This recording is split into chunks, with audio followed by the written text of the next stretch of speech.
up and coming artists.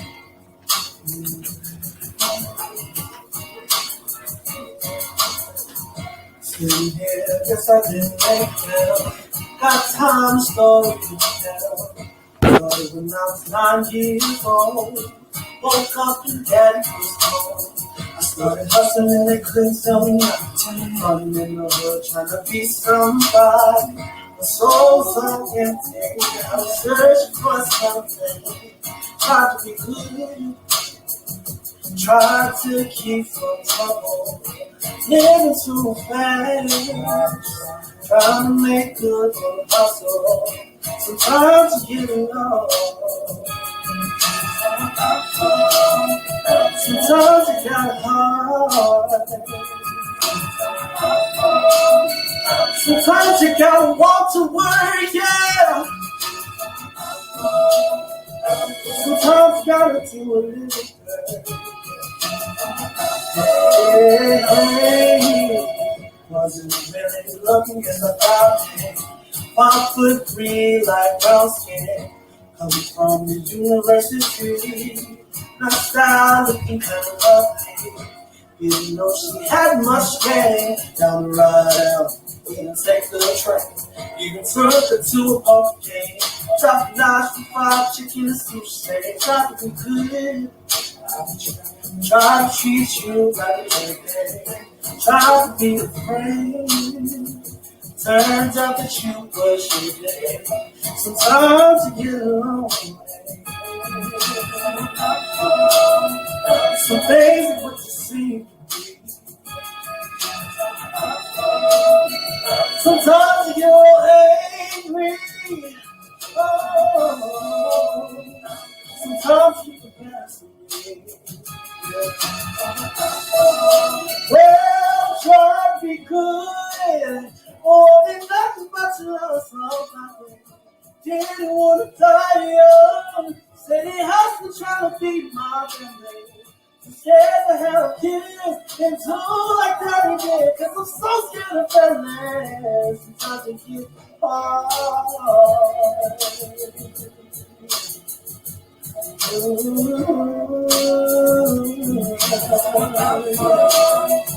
Sometimes you gotta move.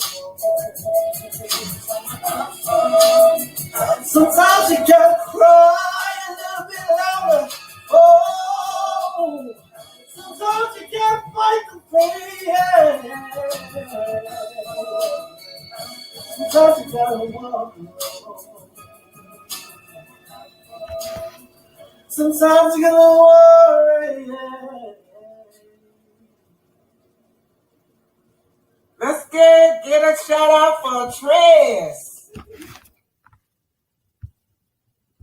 Quit hiding in the bushes now. Come on now, hit that like button, share and subscribe now. I know you peeping. Quit hiding in the bushes now. Come on now, hit that like button, share and subscribe now. I know you peeping. From Pinky. But look what's going on. We're going to have membership only. And in this membership only, we're going to have a book club. Yes, a fabulous book club. It's going to be reading in the chapters of Black Titanic. You're going to read about your ancestors. You're going to learn a lot about history that you don't get in the book. But anyway, you guys, sign up now. If you want your book, you want to be part of the book club, you got to sign up now. You got to start purchasing your book. It's $15, you guys.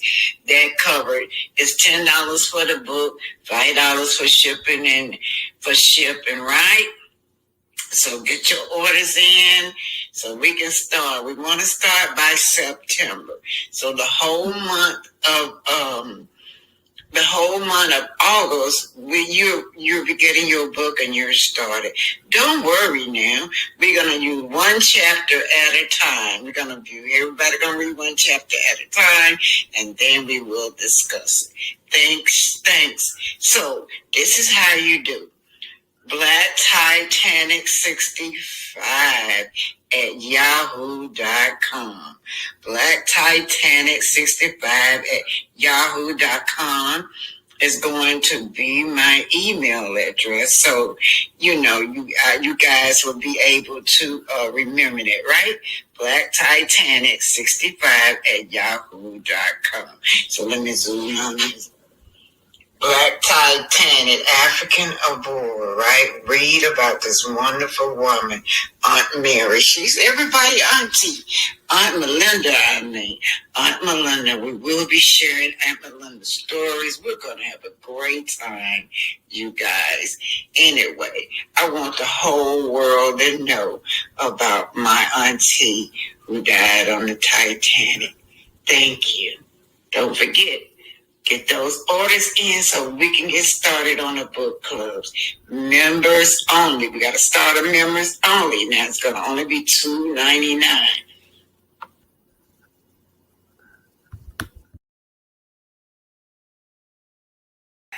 Welcome, welcome, welcome to the home of Black Titanic. Hello, everybody. Grand Rising. And our ancestors used to say Grand Rising. We never said good morning. There's nothing great about mourning and grief and depression. That's a European term. Good morning. Just think about it. MOURNING. You're mourning, you're grieving. How you gonna start your day out like that? But anyway, Grand Rising, everyone. Hey, May, Karen Foster, my beautiful, pretty brown eyes is in here. Thank all you content creators for being here. Pinky, the housewife, is here. Hey, Pinky, I mailed your book off before I left Atlanta, so you should be getting your book pretty soon. And while I'm thinking about it, Melinda Robinson, this is the book, y'all. This is the book. We got a lot of mob mentalities in this book. Stories told from your ancestors from the 1800s about the life that they experienced. Y'all saw mob mentality.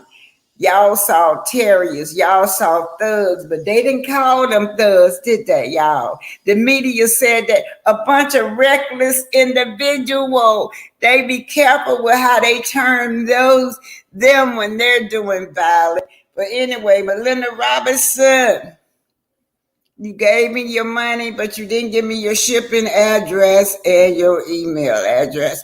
If I don't hear from you in the next 7 days, I will return your money back. Hello, you guys. Today, we're going to do a lot more talking about this brawl that happened. This is not extinct from this country, right? Y'all know they call them mobs. They are nothing but terrorists. Y'all know about Tulsa. What y'all think that was the same kind of mentality they had when they went in there in Tulsa? A whole group of people, Europeans, paleface, got together and destroyed all our communities. Seneca Village. I can go on and on and on. Rosewood. The Elaine Massacre. Even when I was in Detroit and when I was in Cleveland, and they call them riots, these mob-like mentality coming after you. And that's what y'all witness. They couldn't take you one-on-one. They would never ever take you one-on-one because they don't have that strength to overpower you if it's just one-on-one. And the only reason they will attack you one-on-one if they got a weapon like a pow-pow. But yeah, so what I didn't like about that is that they started immediately putting handcuffs on the black men, even before they even found out what was going on. And they were our color too. I didn't see no white cops. We so programmed. Hey, talking out loud, another content creator, welcome for being here. Yeah, and we so used to, we're brainwashed. First thing those black cops did was grab the black men. They didn't have no information, no nothing, until everybody started screaming, no, it's them. And one black cop, this girl had to go through the whole, from the beginning to the end, before he would even look at a white person to arrest, right? But they said that they said they were looking for them, but I think as of late last night they turned themselves in. You guys, they had let them win. They arrested them, then let them go, and so they had to come back because of the overwhelming video and the overwhelming outcry of the community. That used to be a slave dock, you guys. That riverfront like that, in case y'all didn't know it, we're going to go into history about what goes on. There used to be a slave dock, y'all. Just think about that. Now, they don't even think about all the human suffering that our ancestors went through right there on that water. It's used now is for festivals, festivity. They had a ferry rides. They do their boats. They do fishing. They do everything around there, and all that human suffering that was right there. They would auction them off right there. Take them. They don't never know when the slaves don't never know when they're gonna see their family anymore. Not only that, they can do what they want to do.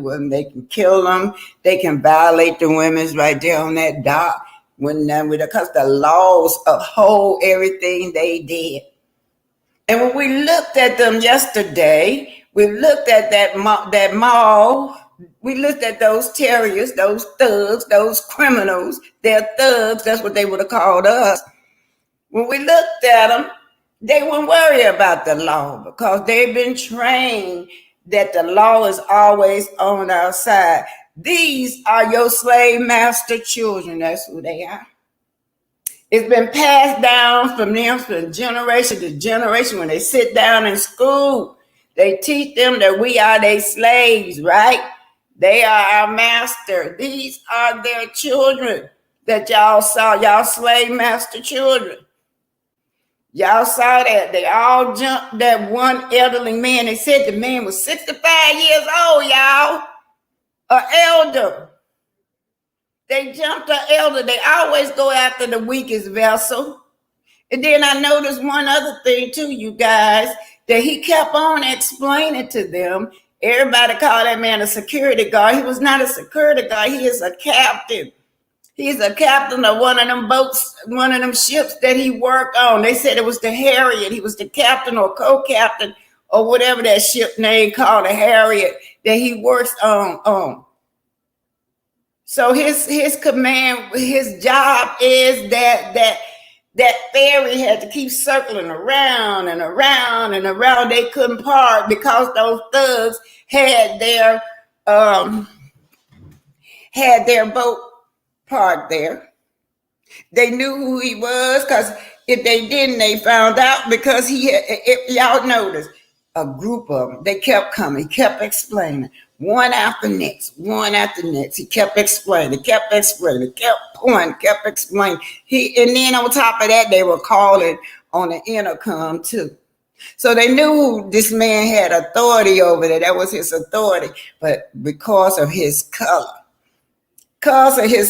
they were trained that, they are superior than we are. Here, this black man was in a superior position than they were, and they were going to let him know, no. We got white privilege around here. Now, if you one of them, we shall overcome type of turn of head cheek kind of people, this is not going to be for you, right? That's not what this is all about. We don't teach over here turn the other cheek, because if this is self-defense, if somebody trying to hurt you, you have a right to defend yourself.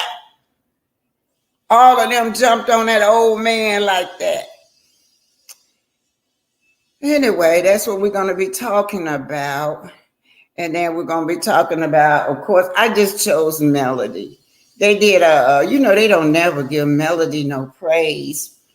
They did an article on Melody, and I have not yet to see nobody, not one person on Love and Marriage Huntsville congratulate her on that article that they did on Melody. So that's what I chose to do. And of course, the Scots, y'all. Can y'all imagine that? They want the content creators not to talk about them. They sent a cease to desist to Anthony, but it don't not mean Anthony. It means all of us. They use him as an example, not to talk about. They don't want. They try to scare us and not to talk about them. That's how they use. They use bully tactics. You know, Maurice always threaten us. Yeah, I'm gonna get a lawyer. I'm gonna get a lawyer. He always threaten you. All right, y'all. Let me just say hi to y'all over here. Scorpio MZ say wow. Joyce Meyer talking out loud. Yeah, talking out loud. All y'all Pinky the housewife, any other content creator in here, you're welcome. Linda Gamble.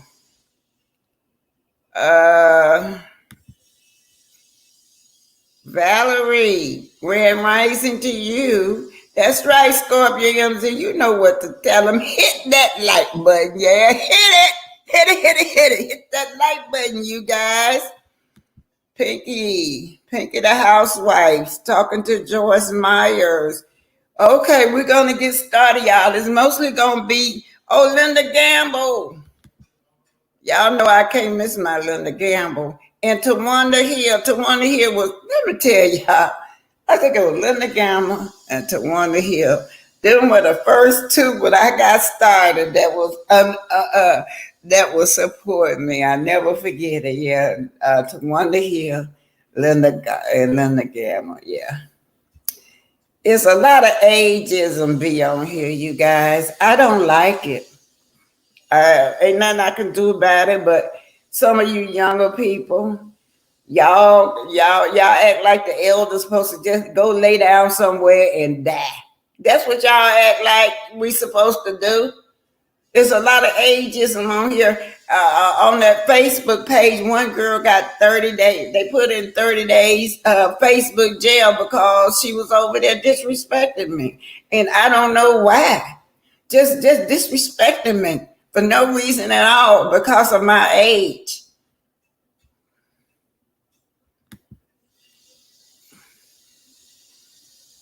Hey, Miss QT Pie, grand rising to you. She's speaking to the chat. Linda Williams. Hello, Linda Williams. Okay, I'm going to go ahead on and get started, you guys, because we're going to do a lot of history. We're going to start off with the brawl, okay? We're going to start off with that. Y'all talk back to me now. Don't have me up here by myself not talking to me. The Meta Joe McClellan. Hey, Arlita on here. Hey, Arlita. I don't see you. I just hear Linda Gamble saying, hey, Arlita. Y'all know I just came back home.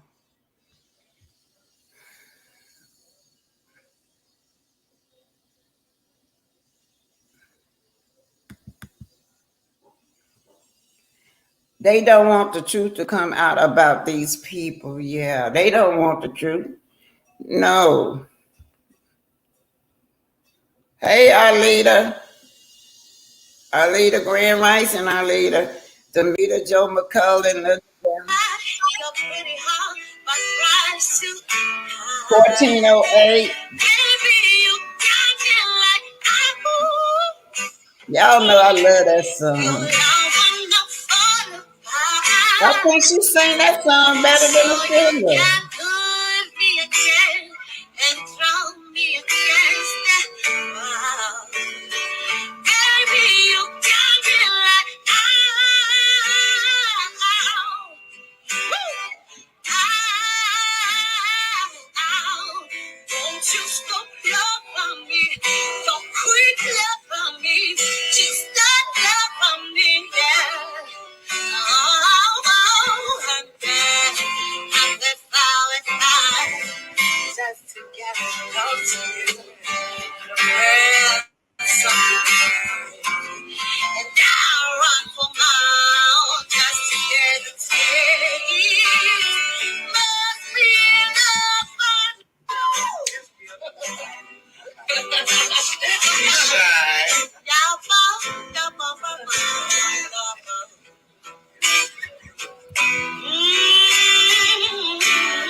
you're pretty hot, but price too high. Baby, you got me like your love enough for the fire. So you can put me again and throw me against that wall. Baby, you got me like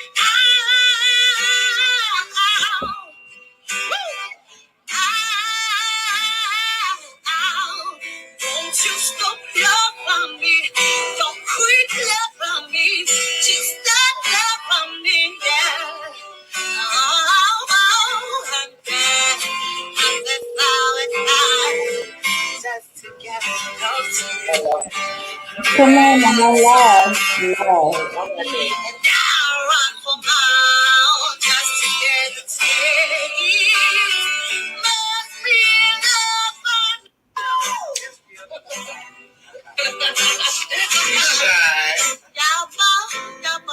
This is Black Titanic. Hit that like button, share, and subscribe.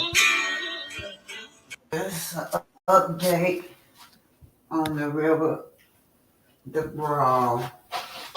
I like to let y'all know that this dock was a slave port, you guys. You had all those ancestors' memories, all those ancestors' energy. Especially a lot of slaves had jumped in that water, keep from being sold during auction.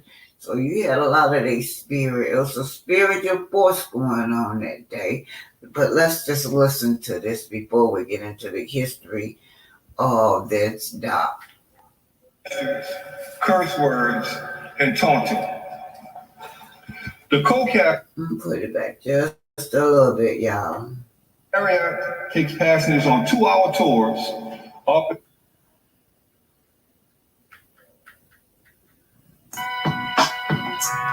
This week along the river. The Harriet takes passengers on 2-hour tours up and along the Alabama River throughout the day. On this day, there were 227 passengers aboard that vessel. The incident occurred between a co-captain of the Harriet II vessel and the private boat owner and his family. As the Harriet attempted to dock in its designated space, designated and reserved due to the gangway access, as well as the mooring requirements, the private boat was docked in its space, prohibiting safe docking of the Harriet. The captain of the Harriet remained away from the dock for nearly 40 to 45 minutes as he attempted to contact the operators of the private boat via PA system. They were only responded to with obscene gestures, curse words, and taunting. The co-captain was then picked up by a separate vessel and brought to the pier in an attempt to have a conversation with the private boat owners and or have those boats moved so that the Harriet could dock. A confrontation ensued between the co-captain and Mr. Pickett, the co-captain, being attacked by several members of the private boat. Several members of the Harriet II came to Mr. Pickett's defense, engaging in what we all have seen since on social media. 13 individuals were detained and brought to police headquarters for questioning and interviews. Those interviews lasted several hours. At that time, all parties involved were released pending further investigation, but were all given instructions on how to secure warrants on the combatants. We have since consulted with and are continuing to work with the Alabama Law Enforcement Agency, our state police agency, the Montgomery's DA's office, and the local office of the FBI. This investigation is ongoing and more charges are likely. The suspects thus far have been identified as Richard Roberts, white male, 48 years old, with 2 outstanding warrants for assault, 3rd degree. Alan Todd, white male, 23 years old, 1 warrant for assault, 3rd degree. And Zachary Shipman, white male, 25 years old, 1 warrant for assault, 3rd degree. We are also asking for Mr. Reggie Gray, the black male, 42 years old, who was seen wielding that folding chair, to contact the Montgomery Police Department. Shout out to Tariq Nasheed. But yes, that dock there has a lot of ancestral energy. That dock used to be a slave trade. Let me read this to y'all. Situated on a sweeping horseshoe bend in the Alabama River, downtown Montgomery was once a major center of the domestic slave trade in the antebellum South. Enslaved people were transported on the river, unloaded at that dock now. So you got a lot of ancestors' energy flying around on that dock. Marched up Commercial Street and sold off at the Market Court Square. Today, there's a beautiful circle, 1885 fountain, in the middle of Court Square, adorned with frolicking figures from Greek mythology. Standing by the fountain and the soothing sound at water falling, witnessing modern American life go on around you. It's hard to fathom at the human suffering that once took place at this spot when people were treated like cattle. A human suffering that once took place at this spot when people were treated like chattels and families were torn apart. So many slaves were trafficked through Montgomery that deports were built to warehouse them until it came for the auction block, and it was all legal. So you're talking about ancestry memory, ancestral energy on that dock where that fight was broke out at. Swam across the water to help the elderly. This man, I think, was a senior citizen that they were fighting, you guys. He's the teenager being hailed a hero for swimming to the rescue in the midst of that ugly riverfront brawl. That's what swimming is. The teen leaps off a riverboat after seeing his coworker.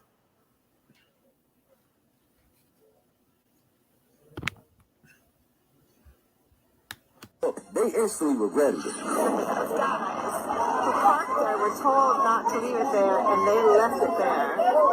So he's just pushing it off. That's fine. Took matters into his own hands. Looks like the Shout out to Caleb. It's his video. He's a captain, not a guard.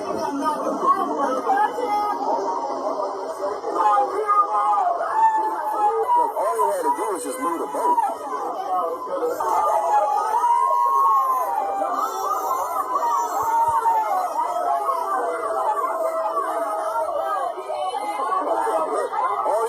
Waiting on their boat to dock it, and these people was in the way. White privilege.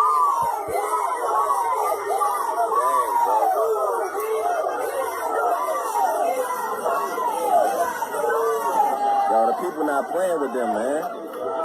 It look like it's starting to turn up, get a little bit more heated.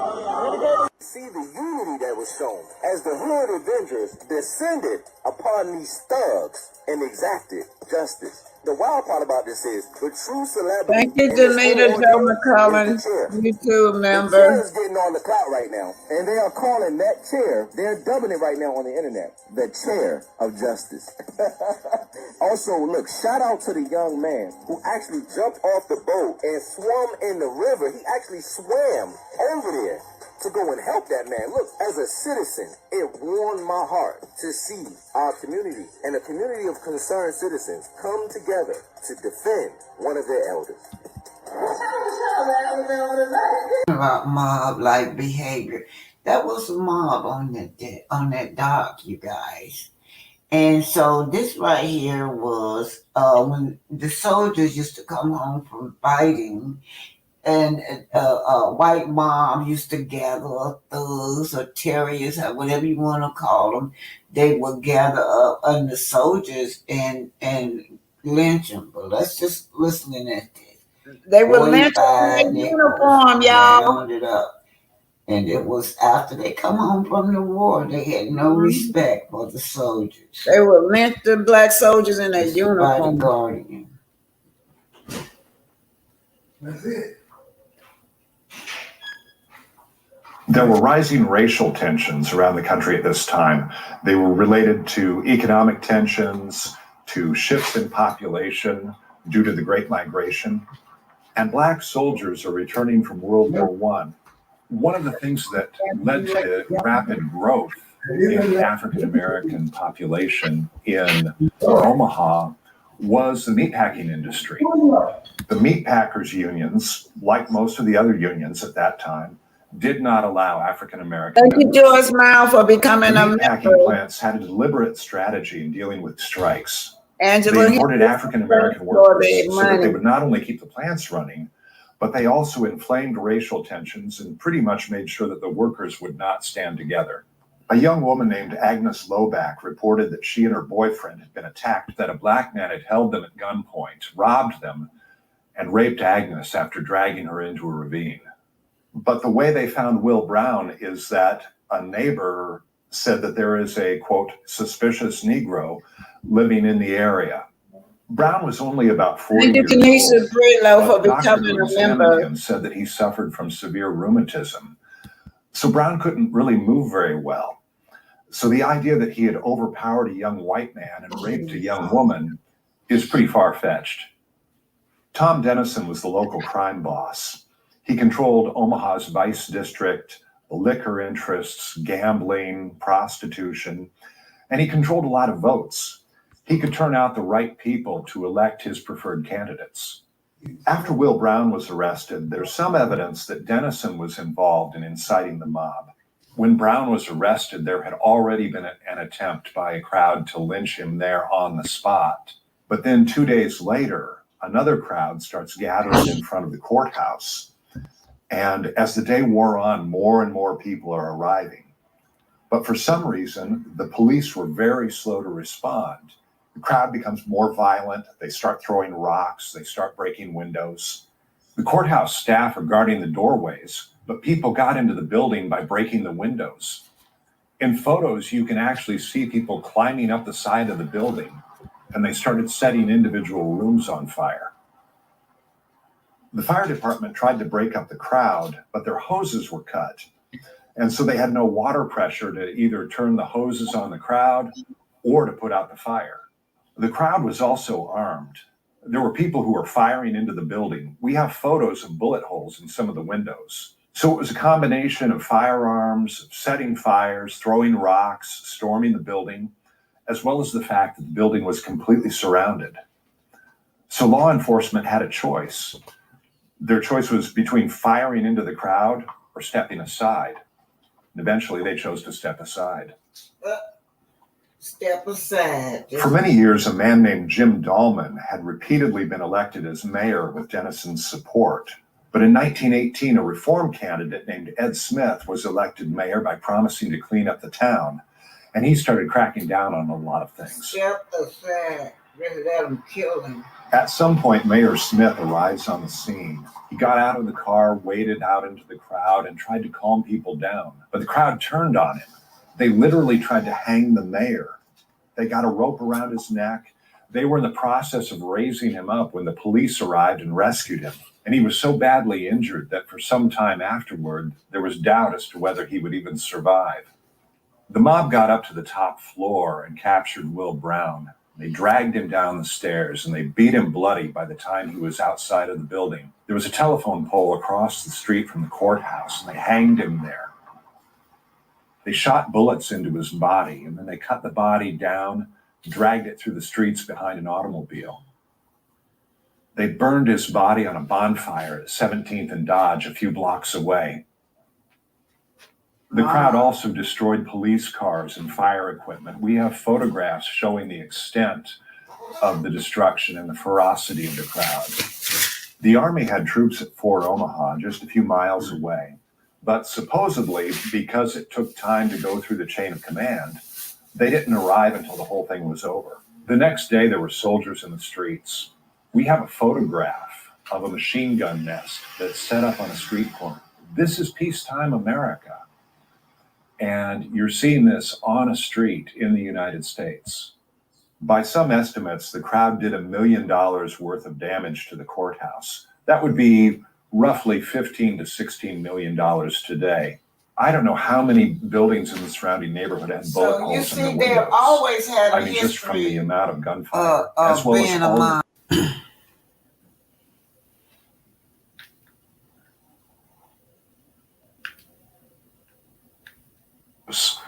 just from the amount of gunfire, as well as all of the things that were dragged through the streets. Afterward, the county attorney announced that he intended to prosecute the rioters.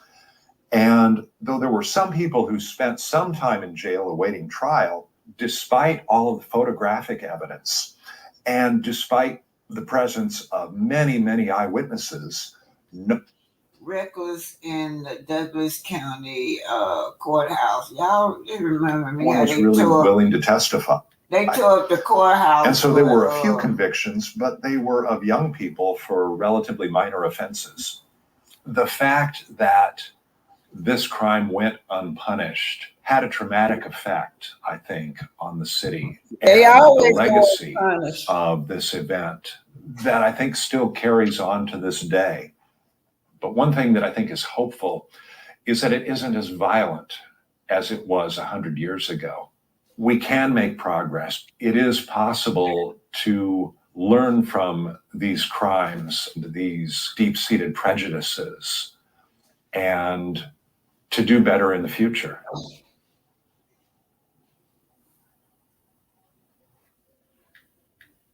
Still going on today. Y'all just saw that brawl on that mob behavior, on that dock, on the slave trade dock.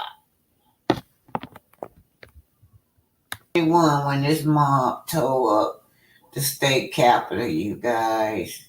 They are really to America. If they would have looked like me and you, we wouldn't even made it to the lawn. Let's look at this mob. This mob mentality has always been around, and the United States failed to do anything about it. They call everybody all over the world a terrorist except for themselves. But this sure was a coup. A coup is when you want to take over a regime. So they was trying to take over a regime for Trump. Down the National Mall from the U.S. Capitol and was taken aback by the size of the crowd. It was jarring to say the least because it had been the most amount of people that I had seen gathered together in one place since the start of the pandemic. You could definitely feel the tension in the air throughout the entire rally. Many people were chanting about how the election was stolen, saying how they wanted to march on the Capitol to voice their displeasure, which they obviously did. Can't breathe. How about we make it happen if Trump doesn't win? So y'all see the denounced terrorist group Black Lives Matter. Y'all remember that on the They state don't consider capitol? themselves as terrorists, and yet the acts that they're committing is a terrorist attack. Antifa and Black Lives Matter is terrorist group. As I arrived on the West Terrace, I had seen people pushing past barricades. I just instinctively put my riot helmet on and my gas mask, and I remember thinking to myself, I can't believe this is happening right now. And quite honestly, with seeing how prepared and looking back on now, how prepared some of the Capitol Police officers appeared to be, they also were probably thinking the same thing as well.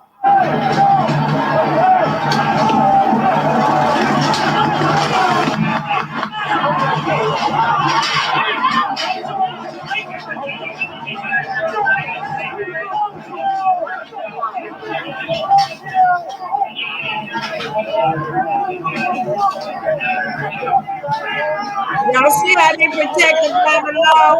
They didn't even call the National Guards on them.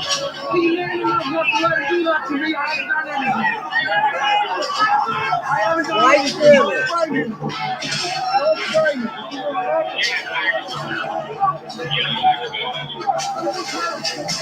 That's right, Demeter. They're the true terrorists.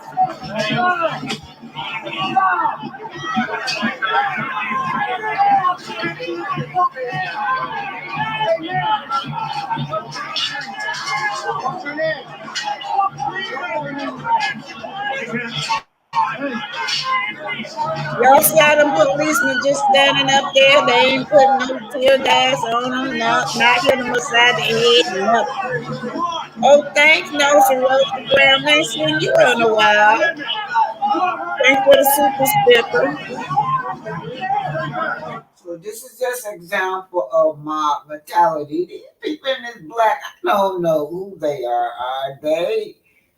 Are they with them, or are they're supposed to be policemen, but they're just standing up there. They're not doing anything. These are, today we're looking at mob mentality. We're looking at terrorists. This is white history, you guys. This is their history. The history of violence in this country. They haven't changed.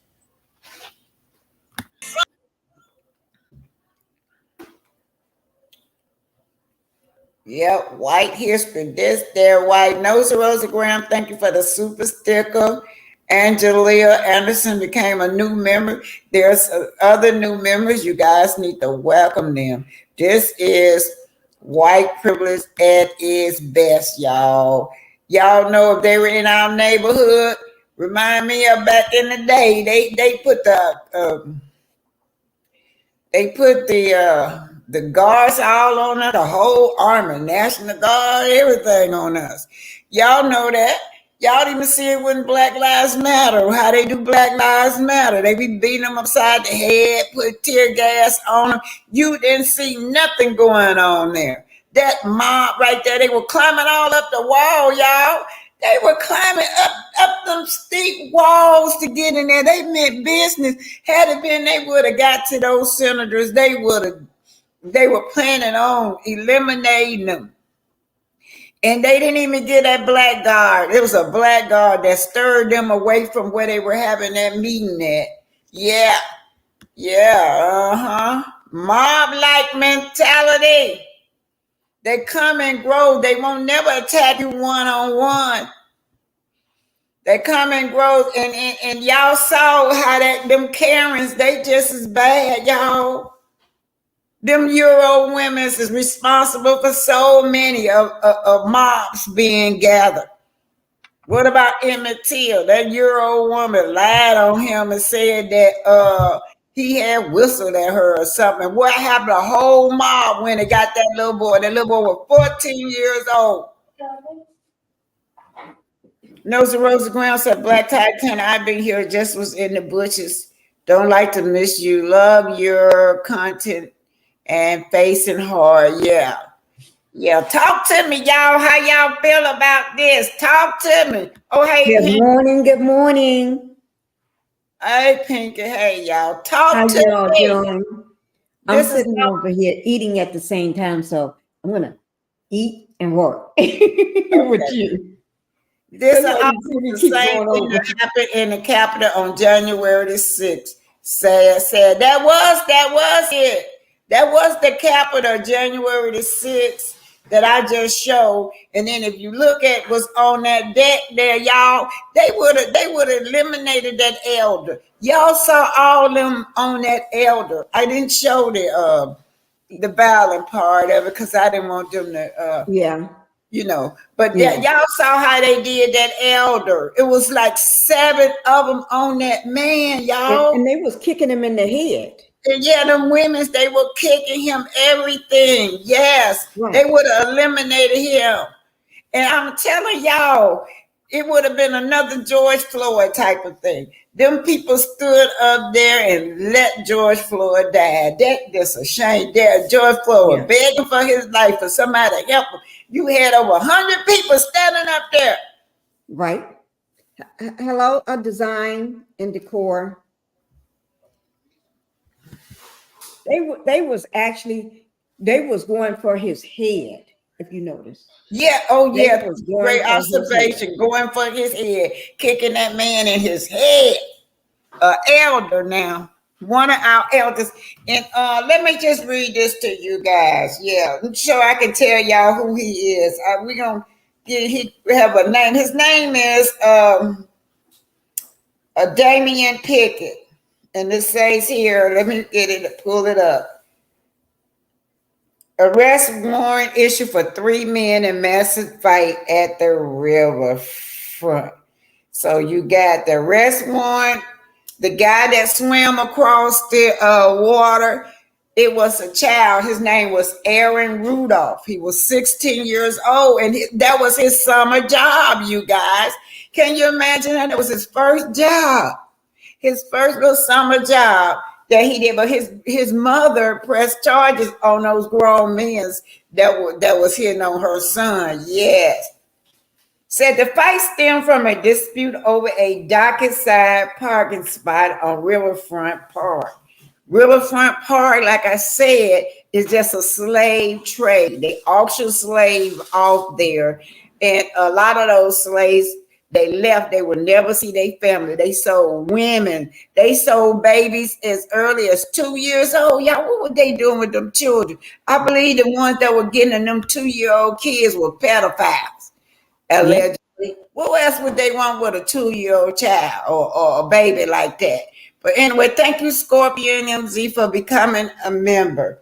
So anyway, it used to be a slave dock, right? You got all the ancestors' energy there. Their energy was there. They said when that man threw his head up in here, that was his call. The ancestors came.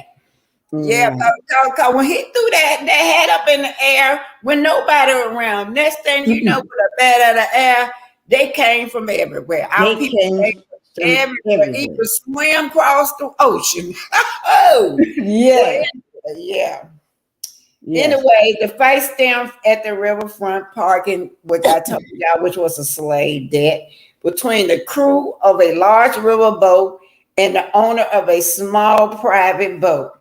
Montgomery Police Chief Darrell Everett said Tuesday at the press conference.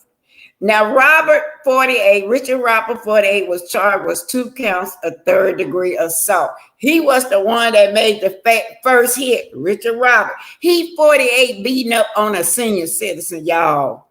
And then Alan Todd, 23, beating up on a senior citizen. Jackery, 25, trying to beat up on a senior citizen. All of them. These are the 3 that they done charged so far. 2 counts of third-degree assault. That ain't nothing. Third-degree assault ain't nothing, y'all. Their mama did not teach them right. Here, these are young kids, young adults beating up on somebody that they know that's probably old enough to be their grandfather. The chief described the 3 as white men who were connected to the private boat. Now, Damien, you guys, he was the co-captain. He is not a security guard. Nobody didn't know. We were just assuming. But he is a co-captain of one of those ships, you guys. He was in a very superior position, you guys. And then it said the fight largely broke down along racial lines. They should have been charged with a hate crime. There is a hate crime. That's all that is, you guys. Instead of charging them with these misdemeanors assault, that was a hate crime. That's a hate crime. You're exactly right. The fight largely broke down along racial lines in a city with a fraught history of racial violence. Montgomery, and right across there, my grandpa used to say, just don't get caught.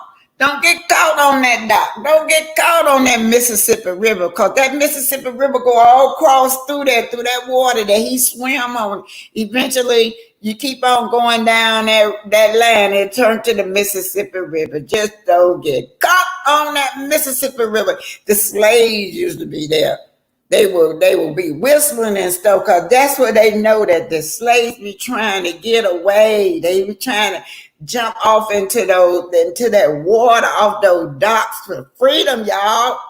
All our ancestors' memories was there. That's why that happened on that dock. They weren't going nowhere. And Pinky brought out on her show last night how the boat wouldn't start. They ran back to the boat, y'all. They were trying to get away when they saw all the black folks running after them. But guess what? The ancestors blocked their boats from being started. Yeah, that boat would not start. Ooh. Yeah. Okay, it says investigator looked into whether there was enough evidence to charge for a hate crime. Yes, inciting a riot, but the action did not meet the criteria, Albert said. Yes, it did. Y'all know they're going to get away with it. Yeah. Just give them a slap on the back, saying that they couldn't be charged with a hate crime or incite a riot. The victim in the South were identified as Damian Pickett. He is the black co-captain of the riverboat and a 16-year-old white male. Yeah. That little white boy tried to help him. But he got out the way real fast, though. Right, real fast. When that man they hit him in the stomach one time. That was it. That little white boy. Was it. But you know what stood up there. Black Titanic. They act like they're giving them a slap on the wrist. But think about this. There's too many people out here now got everybody videotape that stuff. We saw this right after. So why can't the police, the Popo, look at the same information that we've been seeing from the first moment it happened? Why can't they look at it like we looking at it? We're looking at the videotapes. Why can't they look at the videotapes and see what we see? This is not just people just acting a fool out on the docks. This was a hate crime. They targeted him. Everybody that's of the blacks should not be charged because they was protecting this man against all of them. Okay, I have got to address men a while. I was proud to see our people come together and say the co-captain. They are looking into charging this as a hate crime. Now, Miss Menegal, you got all this fear. Why would you be so fearful? I am deeply concerned that our celebration of unity has infuriated these evil forces, and they will get their powers and retaliate and do random acts of violence.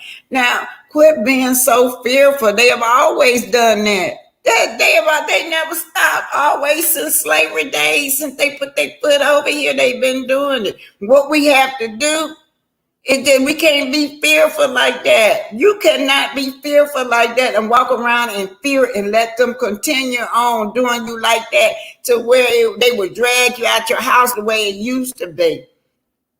Back in the day when I was growing up, we kept a shotgun. They would come and drag you out your house. You cannot have that kind of fear. You have to fight back. They're doing it anyway.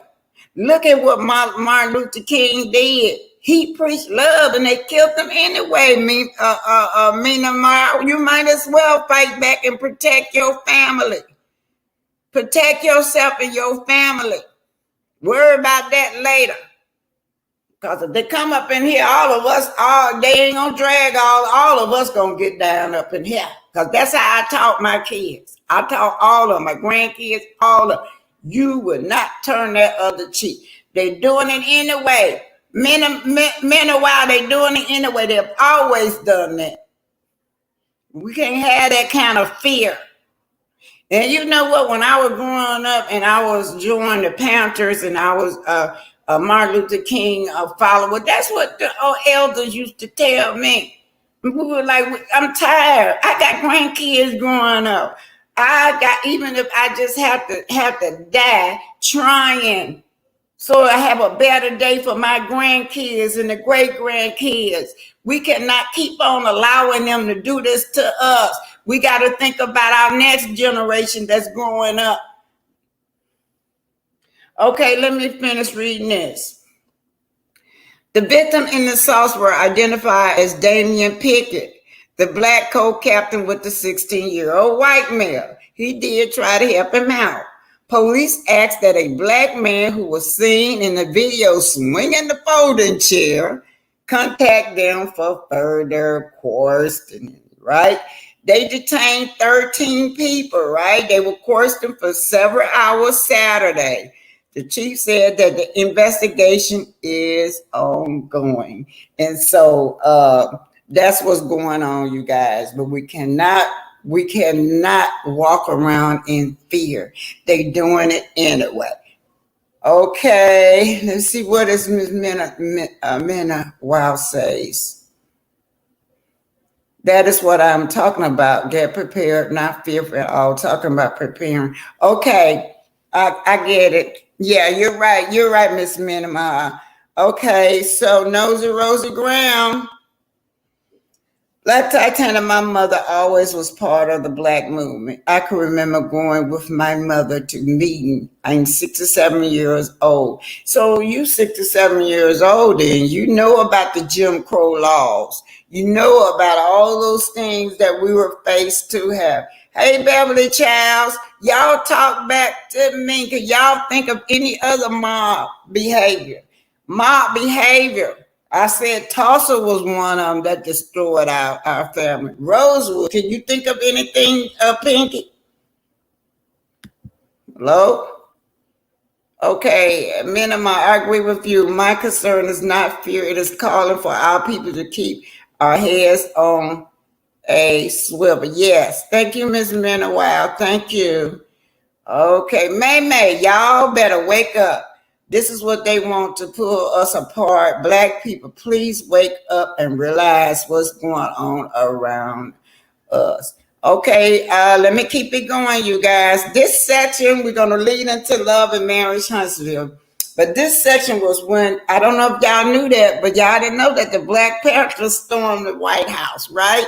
After that, when the Black Panthers stormed the state capitol in California, that's when they try to make it illegal for Black people to carry guns. It was already legal, but they really forced that law, y'all. Let's see what she's saying. She said, I grew up in Philadelphia designing decor with Mayor Frank Rizzo. Ooh, Lord, y'all growing up. Black Titan, I was born in Arkansas. Face. Oh, Lord, you were born in Arkansas. Ain't no lot of blacks in Arkansas. Face red, hard shape. Yeah. So Janet Jackson said, speaking to me, Grand Rising. Linda Gamma saying the Comanche 3 here in Texas were drawn in Lake.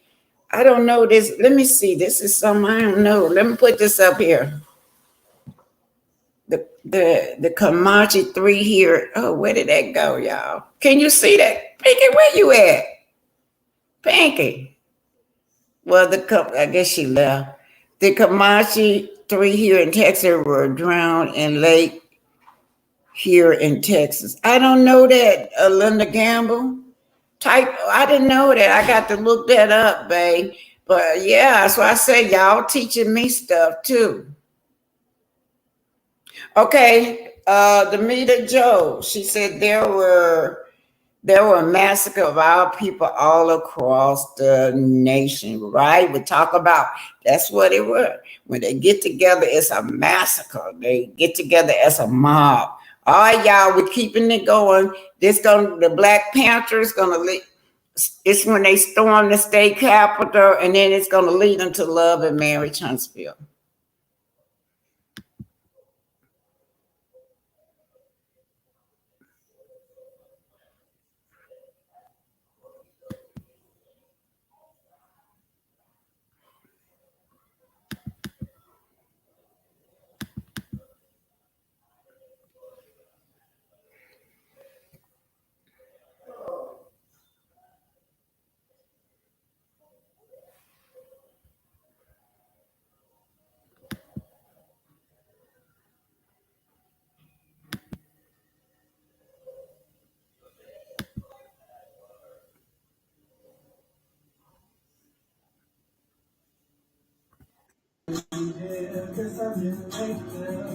Got time story to tell.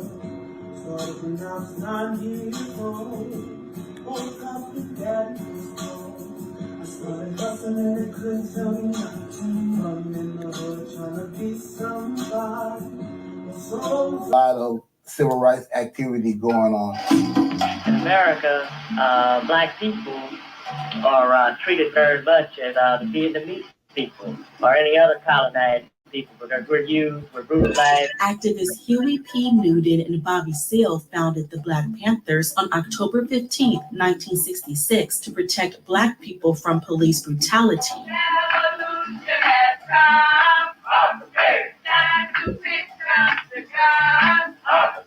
So that's what the Black Panther Party started, patrolling police, right? And we would follow police to make sure they wouldn't beat and brutalize people. The Negroes themselves should take whatever steps necessary to defend themselves. Like civil rights leader Malcolm X, the Black Panthers believed that nonviolent protests could not truly liberate Black people in the U.S. We always believed in the principle of Malcolm X is self-defense. The Black Panther Party came into the national spotlight on May 2nd, 1967. I have these Black Panthers up here with guns on the second floor. Seale led a group of fully armed Black Panthers into the California state capitol to protest against the Mulford Bill. It prohibited the carrying of a loaded firearm in public or in a vehicle. Black Panthers quickly grew in popularity. We had like 48 chapters in 30 major cities. In 1968, Charles Bronson, who worked as a postman, founded the Sacramento chapter of the Black Panthers. He opened the office on 35th Street near McClatchy Park in Oak Park. We later sent him to Washington, D.C. to open up an office there. When he came back, he was Bobby Seale's personal aide. In Black communities, including Oak Park, Panthers provided food, clothing, transportation, health clinics, legal aid, and so much more. One of the most successful programs was the free breakfast for school children. That embarrassed the government because they said we were thugs, we were terrorists. The Panthers also started a liberation school at the Oak Park office. Y'all do know that they will come in and this was not my chapter. I was in Cleveland. Everybody had their own little thing, and I did not know them, y'all. So I did not know these were the ones that was out in the media. We were Black nationalists in Cleveland, but we all adopted this program, and they would come in and burn up the food. The government would. But, the community would unify, band together, and just go somewhere else, start a new building. We just kept moving and kept moving, and they kept the food coming for the children. And don't y'all know that they copied off of us? After the Black Panther, they took the Black Panther out of away. Then they started all this free lunch. All the programs that we had laid out, they did it and claimed that they were the first one to do it, as usual, the government. But this is the history of the Black Panther in Sacramento. Like I said, everybody had a different chapter. I did not know these people. I was in Cleveland, Ohio, and Detroit. That was my area. To teach children Black history. They had a community newspaper too, highlighting the Panthers' beliefs. We want full employment for our people. We want decent education. Even though the Sacramento chapter grew to more than 50 members, it eventually closed because the office was destroyed. Law enforcement raided the building on Father's Day in 1969. They shot up the Panther office, they tear gassed it up, and they destroyed all the food that we had for the breakfast program. All the time, that's all over the United States. They got mob-like behavior, and then they say we're violent, but they the one, burning up food for children, and then call us violent. I love you. Who's that? A Black Panther flag still flies in Oak Park. When people see that flag, it brings a great deal of pride. Jordan McGowan is the founder of Neighbor Program. I'm going to scoot you in, okay? It says the nonprofit is modeled after the Black Panther Party, looking to carry on that legacy and tradition of African resistance. For McGowan, the decision is personal. My father, when he came home from Vietnam as a veteran, was recruited into the Black Panther Party or to be associated with them in some capacity. McGowan opened the Shakur Center on 4th Avenue to act as a place for us to be and not have to worry about assimilation. McGowan uses the center to host community services offered through Neighbor Program. We give out groceries to the community. We have a free health and wellness clinic. We also have a free legal clinic. We have a newspaper. We have community education classes. Neighbor Program also has a full-time community homeschool. Alchemist Academy is a transitional kindergarten through 8th grade. Thank you, Renata Elliott, for the super chat. That my son get to learn how to give back to the community. Awesome. Mariah Rimbert Mosby says she enrolled her children into the academy to learn more about Black people, history, and culture.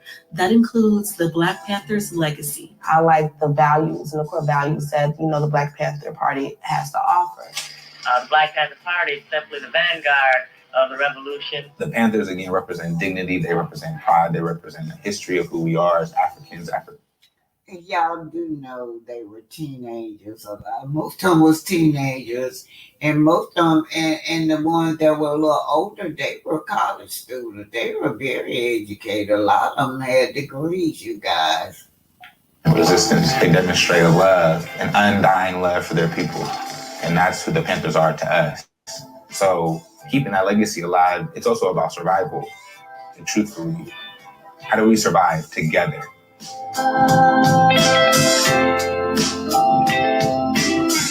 By staying on code. Now those brothers was on code that helped that elderly man out when that mob or those terrorists jumped on him. Hit that like button, share and subscribe. This is Arthur Omaha.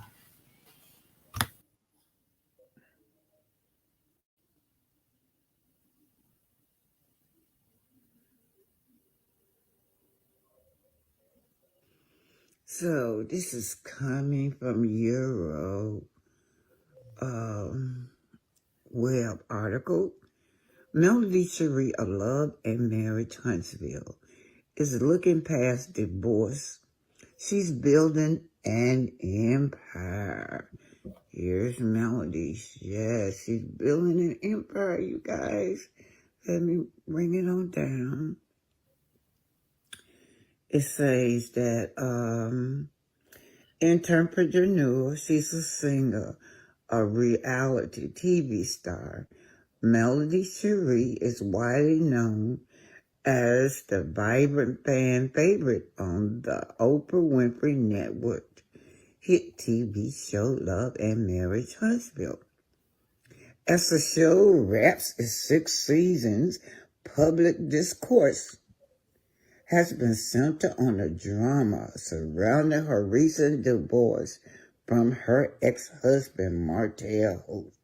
However, behind the scenes, the Alabama native remains focused on building an empire and a legacy of impact. So let's just see what's going on with Melody. She has been a multi-millionaire since the age of 28, y'all.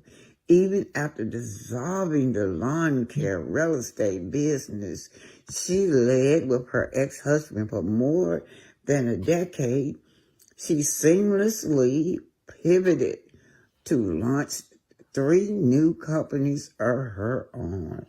They include Melody X Hoax Incorporated, focused on real estate and business design, Tilted Crowns Production and TV film production company, and 7th Avenue Beauty skincare line.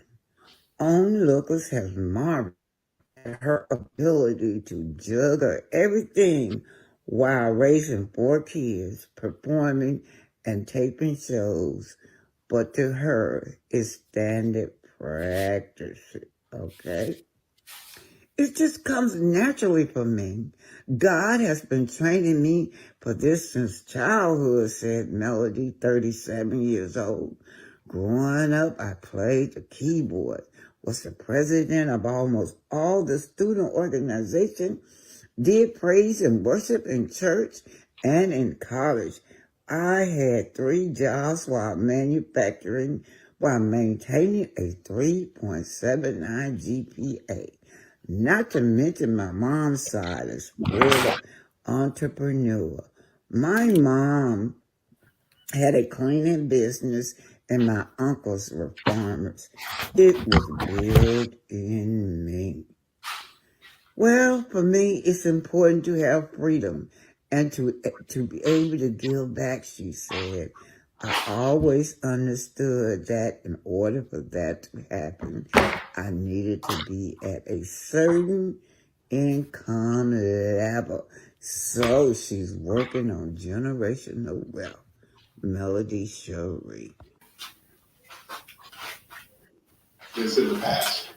I'm saying right now, we don't have to talk about slavery. We have to talk about living. And living means we get jobs.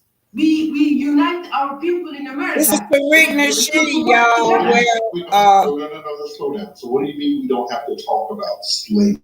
Yeah, what do you mean by that? She don't want us to talk about slavery. If we talk about slavery, we're gonna the working class is gonna be divided. Because because when we talk about slavery, let's be very clear on what you're saying. You're saying we should talk about reparations, because when we talk about slavery, we're talking about it in the context of us, foundational Black Americans, getting our reparations. So are you saying we should talk about reparations? No, I'm saying we should talk about getting jobs at this moment. Because ma'am, we have to get reparations as foundational Black Americans because we're owed. Nobody's gonna give you. No, nobody's gonna give you. You should be. That is, people are powerful. They enslave you.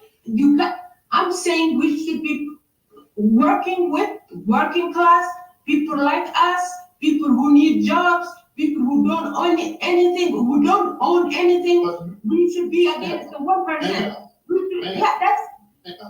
If you're Canadian, why does our reparations claim, what does it have to do with you? If you're not, are you in America or are you still in Canada?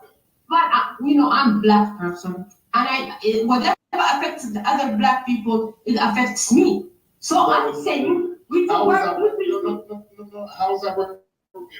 Are you in America or are you in Canada? Y'all see these Black? It doesn't matter where I am at the moment.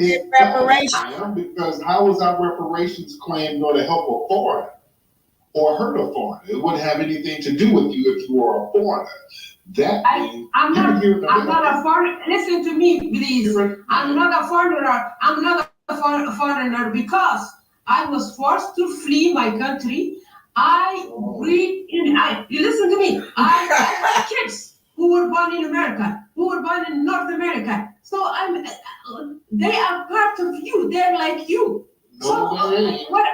Yes, because they're Black. They were born in North America. But they're Black who lives in America.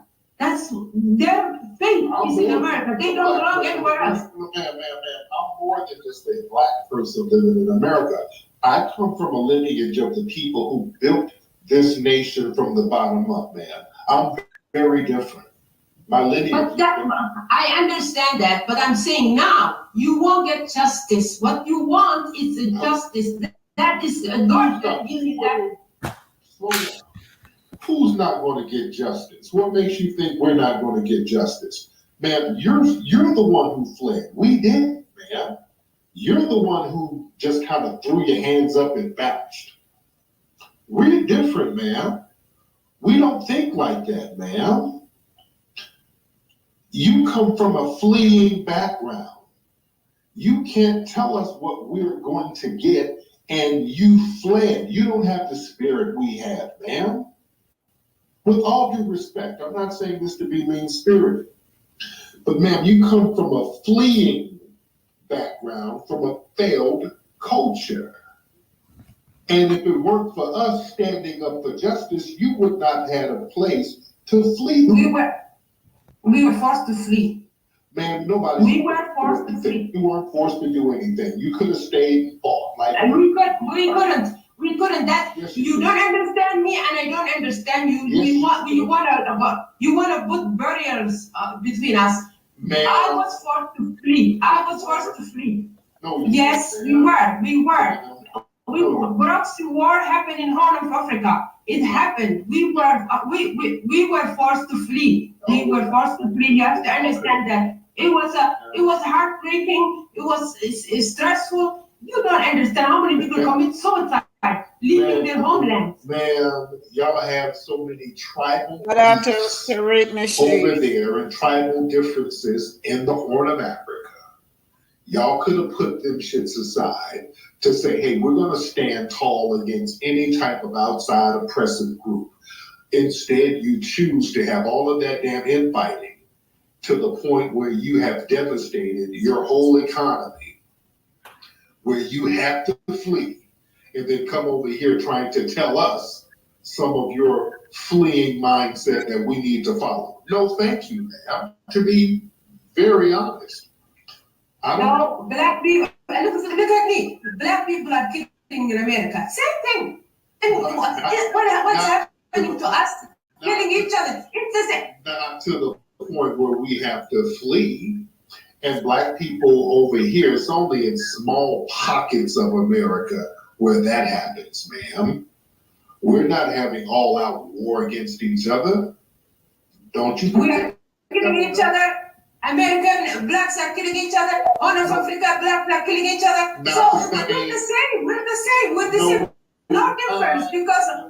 No, we're not the same, man. Because we ain't fleeing. It ain't so bad that we got a bounce. We ain't the same like that, ma'am. We're not fleeing. Do you understand that? Hebo. Now she supposed to be calling in about the brawl. We're not the same. We ain't fleeing. About us getting reparations. We stay and produce justice. You're not going to tell us what we. All I can tell you is now, let's be united as a black or the whole working class and fight the 1%. That's all I am saying now. We are killing each other. Black people are killing each other because of poverty. In Africa, there's poverty. America, black people are in poverty. We're killing each other. We're no different. This affected us equally. It is. We're different, ma'am. We're not the same like that, ma'am. We're standing up to oppression. We don't flee, and many of y'all don't even look at yourselves as black, to be honest. Let's be real. You're black when it's convenient. Many of you East Africans, let's keep it a buck. Many of you look at yourself as dark Caucasians. Y'all not going to sit here and wag that finger on us like, hey, let's get some kumbaya energy. Let's all, no.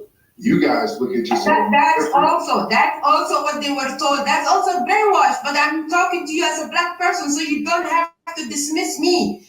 I'm a black person. I believe in blackness. I believe in working class. I believe in we fight the 1% that's enslaving us. So let's not talk about anything else. No, because you sat here and you tried to tell us don't talk about our lineage, where we're trying to get a justice claim. Very disrespectful to tell us not to talk about our ancestors. There was slavery all over. You're dismissing our unique lineage, ma'am. That's disrespectful. Sure is. No, I'm not dismissing. I believe in God, and I think God will deal with that. It's not going to go away. I know the curse money is not going to feed them. Everybody's going to die who made curse money. That's how I believe. I'm a Muslim. I believe whoever use curse money is going to harm them. I think God is doing justice. I live this for God. That's it. I'm not living telling, okay, let's ignore. I know God is going to, whoever ate or used or enslaved people, he's going to pay in heaven. Yes, he's going to pay in afterlife. That's what I believe. No. We're getting ours here. I'm not waiting to heaven. No, we're going to get ours here. No, we're not. They are getting here. How many rich people who are who ate drugs, who are suffering now, who are suffering. I see them suffering. They are in mental issues. Some people are suffering now. Ma'am, we're going to get our justice here. We're not going to wait till heaven. That's that fleeing mindset. See, your heaven is here. You fled from hell, and America is your heaven, and it was made heaven by the work and blood, sweat, and tears of foundational Black Americans, and we will not be dismissed, ma'am. You will not dismiss us, and we will not. They are suffering. Whoever did it, curse money is suffering. I see them. They're suffering. So God is doing justice. Ma'am, God is producing justice through us. He's giving us the wherewithal and the energy to produce justice. And ma'am, you're Somali, aren't you? I am Black person from Africa. I don't care about Somali. Who made me Somali? Somebody else. That's a terminology from the colonial. I don't call myself, I was born in Africa. That's it. Uh-huh. And see, I'm not ashamed of where I'm from. I'm a foundational Black American. My family was here from the very beginning, and they stayed. I am African. I'm not ashamed of being African. I don't want to be called, but other people. Ma'am, you won't even name the place where you were born. That's how ashamed of it you are, and you fled from it. My family's from North Carolina and Alabama. I have nothing but love and respect for my family who sacrificed to make it good for me and to make it good for you, ma'am. That's the difference. I'm not ashamed of my ancestry, but go ahead. She disrespectful, telling us a bit about our ass. Allow me we to don't have deserve my own it. opinion. Don't be a dictator. I am a Black person. Yeah, don't be a dictator. Don't force me to take your way. Because we have to have an opinion. My opinion is through life, through centuries, people were enslaved with each other. And what happened? God is going to deal with that. Things I cannot do something about it, I'm not going to sweat. But today I know 1% is ruling us, not giving us jobs. Why American people are not producing cars? Why cars are made in Mexico and China or somewhere else? It's because the government wants you to starve. So you have to work against that. And that means unite with other people who are working class, who wants to survive, work. But if you divide the working class, you're losing. That's what I believe. Yeah, May, they racist against us. Somalians, you guys come over here and create your little enclaves, and you distance yourselves from us when you get your benefits from what we have. You're the main ones who distance yourselves from us. So, but listen to me. I'm talking here as a Black person. Ma'am, you guys are the ones that have the little Somali American schools and the Somali American mosques and the Somali American stores and little Somali and little Ethiopia and little. You have your little enclaves where you distance yourselves from us. Whatever little money you make sure that money doesn't trickle into foundational Black American society. Any program, benefit, or set aside that we create, you make sure that you are Black enough to receive that. So we're not going to play that game, man. Y'all really got to get it together on your end, man. The immigrant class, especially from Africa and the Caribbean, there's a lot of straightening that you guys got to get together. Got it? Okay. I am talking to you. We are your brothers. Don't push us. The winning thing is to collect all working class people. I'm telling you, you're dividing even Black people. How are you gonna win? This is your downfall. Ooh, look at her. Working class. We always been working. What the hell you talking about? You think slaves were working class? Better when we delineate from the tether class who are parasitic towards us. Actually, we do better. For example, the Montgomery situation, what we're talking about, that was the work of foundational Black Americans getting all on code. We weren't like all of these other people, for example, up in New York when Jordan Neely was getting choked out. There were other black folks who are black like you standing around watching and not doing a goddamn thing. We're not like you. Let's keep it a buck. We look kind of like you, but the lineage and spirit is different. That's a reality.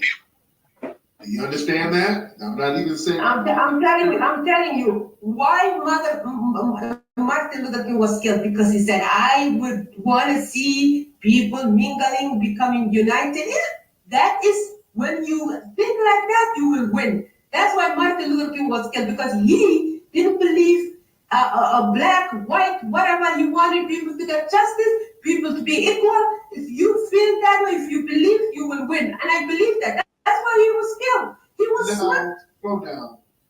Hebo, should foundational black Americans get cash reparations in your opinion? In your opinion, there you go. Should we get reparations? There you go. She don't want to answer that, y'all. All I'm telling you, all I'm telling you is to think like Martin Luther King. We want just to a question. In your personal opinion, should foundational black Americans get reparations checks from the United States government? That includes your tax dollars. Do you agree with that? That's not what Martin Luther King fought for. Yes, it is. No. Yes, it is. He did fight for reparations. No, he wanted people to be equal. He wanted people to be equal, and I stand by that. Ma'am, Martin Luther King wanted us to get reparations. He sure did. Sure did. More acres in the news. This is what what acres in the news. You don't understand the lineage. You don't understand, man. You're just reading off clip notes. I'm a foundational black American. Dr. King was a foundational black American. We know all the nuances of Dr. King. He specifically spoke on reparations for foundational black Americans, man. You didn't know that, did you?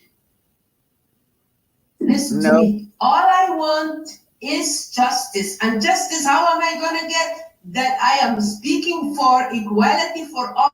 I'm not going to divide people. Division is going to help the woman. If we divide, that's it. I'm not going to.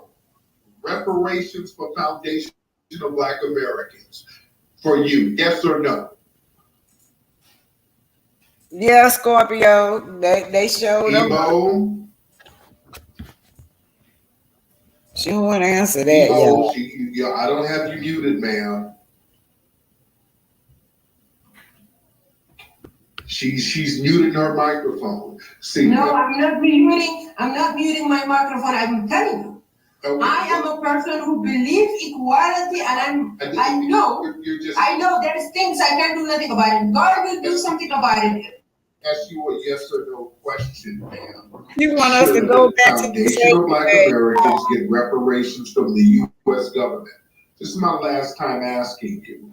That's a yes or a no question. I didn't ask you for. No, and my answer is. Your answer is what? Wait. Go ahead. Your answer is what? I didn't hear. I said I don't want to separate myself from other human in America. I want to be part of America. I don't want to separate myself. I want justice. That's all. So, yes or no for reparations for foundational black Americans? No, for now. If they give me, fine. If they feel like the curse money, should give away, it's good for them. It's good for them. If they want to give me, but I'm not going to fight for it. God will fight for it. If they want to give up, we're entitled to. Why do you keep saying give me? Who is me? Who is me? What are you talking about? No, I'm saying if the black people are entitled to those money, if they want to give, that's okay. But I'm not going to fight for it. God will, the curse money, God will get it. So I'm not. She want us to fight for her. If they give away, they're doing good for themselves. That's right, May. That's a curse money. They collected, they looted. That's a curse money. I think they should give back. About this curse money, you're living off that money. You're living off the money that was generated from slavery, ma'am. You're living off of that now by being here. That's right. Listen to me. I was forced to leave my country. What should I do? You don't understand.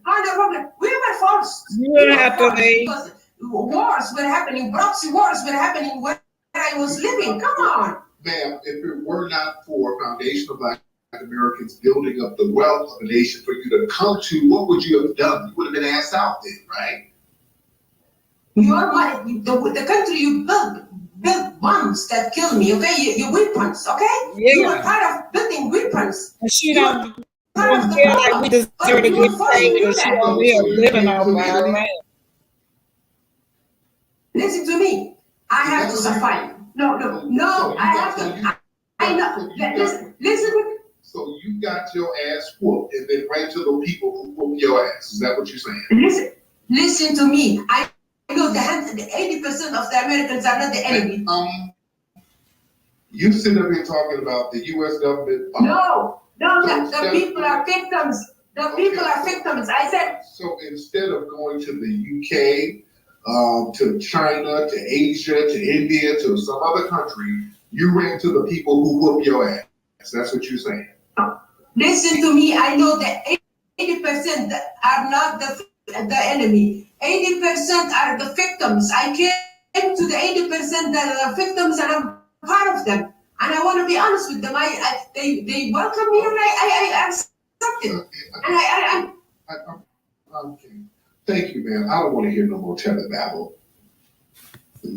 That's right. I didn't want to hear more.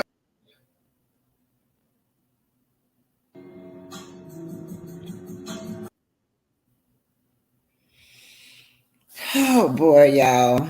That's how they feel about us, y'all. They come over here, live, and get off. Now this is where your affirmative action. This is where it go to people like her. Our ancestors done fought, sweat, died, blood just soaked in the soil, right? And they come over here and reap the benefits of our ancestors. They're gonna tell us that we don't deserve reparation. And you getting reparation right now by being over here. If it went for our ancestor, her black ass wouldn't be over here. She claims she's from South Africa. South Africa, right? 90% of those people is black. 1% of the population ruling them. That's how they think. She want us to think like that. Tell us, you can't win, you can't win, you can't win. Anyway, anybody else want to come up? Come on up, y'all. This is what we have to go through. Hold it. This was the brawl now. She supposed to call in and talk about the brawl. But what was worrying her when she kept saying she wanted equality, what was worrying her was on her mind is that if we get reparations, she gonna be left out. Because she don't deserve reparations. She's not no citizen. Her family didn't fight. Her family didn't die. Right. Yeah. Make it make sense. Make it make sense. I'm finna throw that link out. Anybody else want to come up? Come on up and let's talk, y'all. We got so much to talk about. Y'all saw what Melody was acknowledged for her achievement. They said she fast growing on making generation of wealth. We not saw not one person on Love and Marriage Huntsville congratulate this lady for that article that they wrote up on her. They just wrote this article, y'all, this month. None of them has said congratulate Mary. Not even Carlos. Carlos taking all them on a trip around all the ladies on the trip.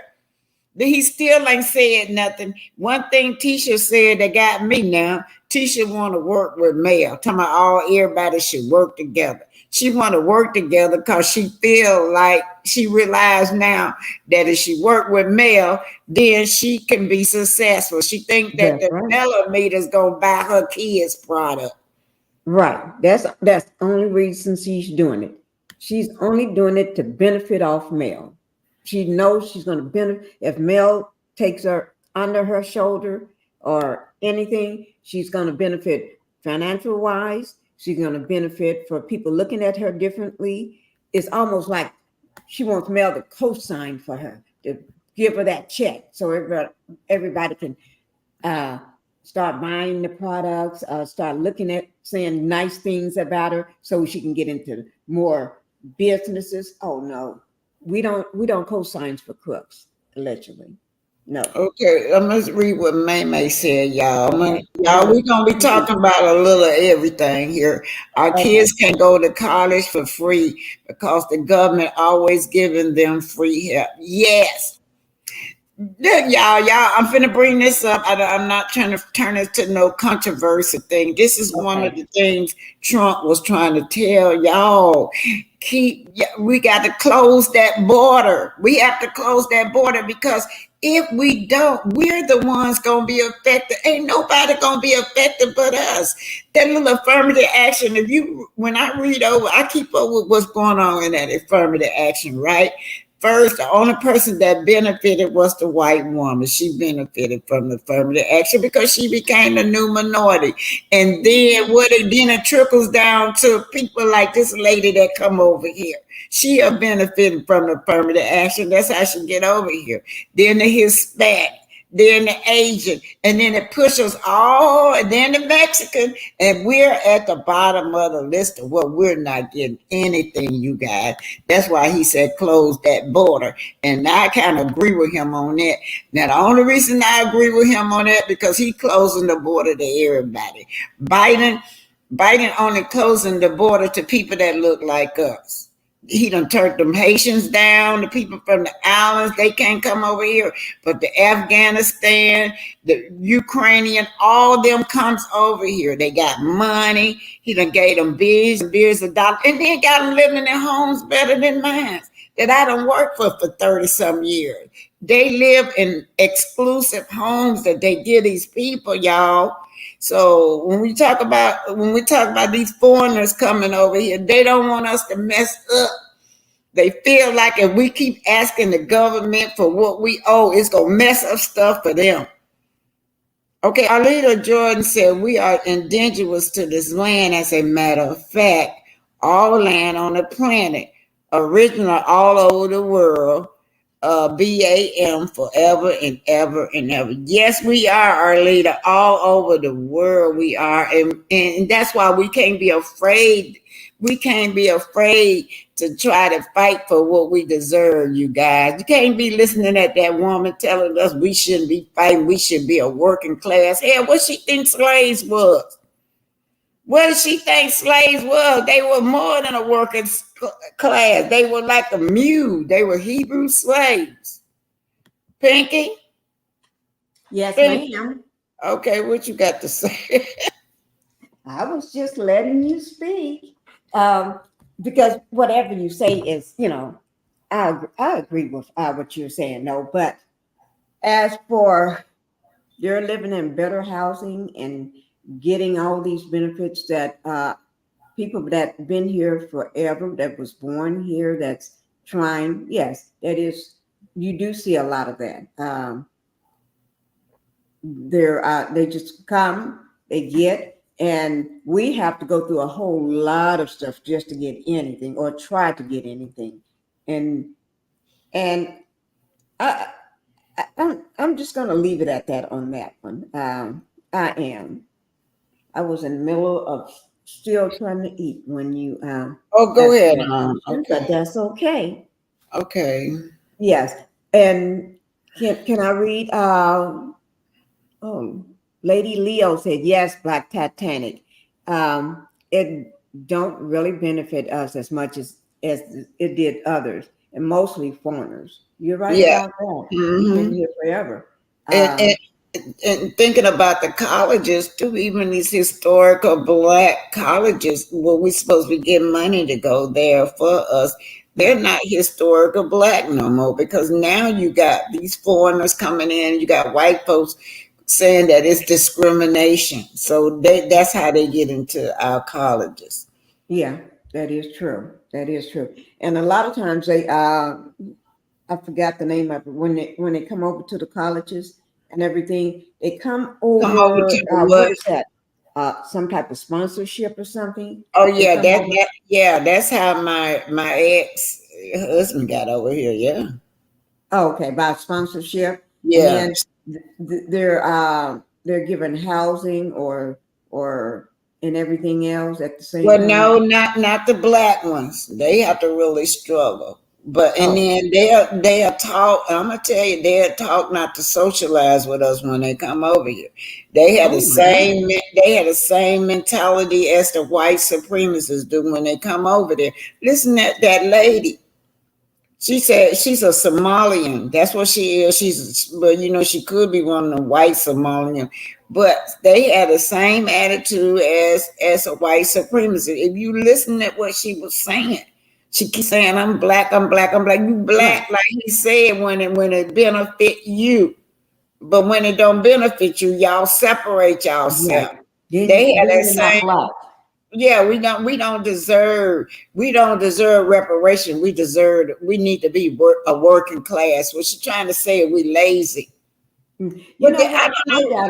got something I want to say on a personal basis about that. My grandfather, my mom's dad, he was biracial, right? His Uh-huh. mother was white and his father was black.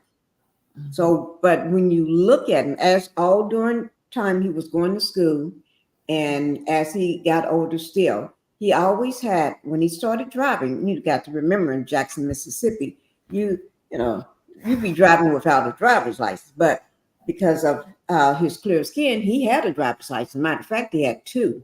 And that was the biggest funniest thing we would joke about a lot of times in the family, how he got two driver's license. Okay, I remember parents and everybody always talked about aunts and stuff.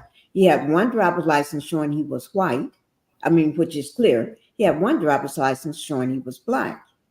Um, so he went to the clear schools. He lived in the clear neighborhoods. His family was his mother's family all clear, right? So when he dated my my mom's mom, which is my grandmother, he comes in the neighborhood after school and on the weekends in the black neighborhoods, and he he was accepted. Everybody knew it was black, but when he goes to school, because he looked just like his mother, clear skin, the same hair almost, but it was black, but it's curly, just the same hair, everything. And he speak just like he was clear. So the thing about it, when we would go in the summer times to visit him, he would always say, "You never have to do this. You don't have to worry about that. You don't have to do this." And we wanted to know why. He said, "Because they don't." He always say he was white. He's a clear man. And we looking at him trying to figure out what do that mean. I would always try to figure out, scratching my head, what do that mean? He said, when we would be out going somewhere, don't have to run across the street, don't have to run, try to get on the other side or anything. They're not going to hit me because I'm clear. Yeah. Yeah. So we have a new member. Excuse me, Pink. Okay. We have a new member. Macho 71 is a new member. Sandra B says, yeah, she kept saying, the lady kept referring. She kept referring to, if we got reparation, it's cursed money. That's to stir you away from that. She's already receiving the curse. This lady does not have a clue. She has arrived, so she think few years from here they will take their job. Yeah, and trying to psych us out that if they gave us this money, it would be a cursed money. Well, then why are you over here? Because that's the same money you have to use when you go to the store. Why don't you feel like that's cursed?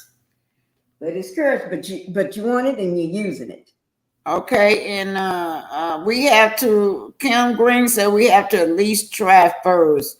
We have to get along. You know what got me about that lady when she kept saying she want to be part of the working class? What the hell did she think slaves was doing?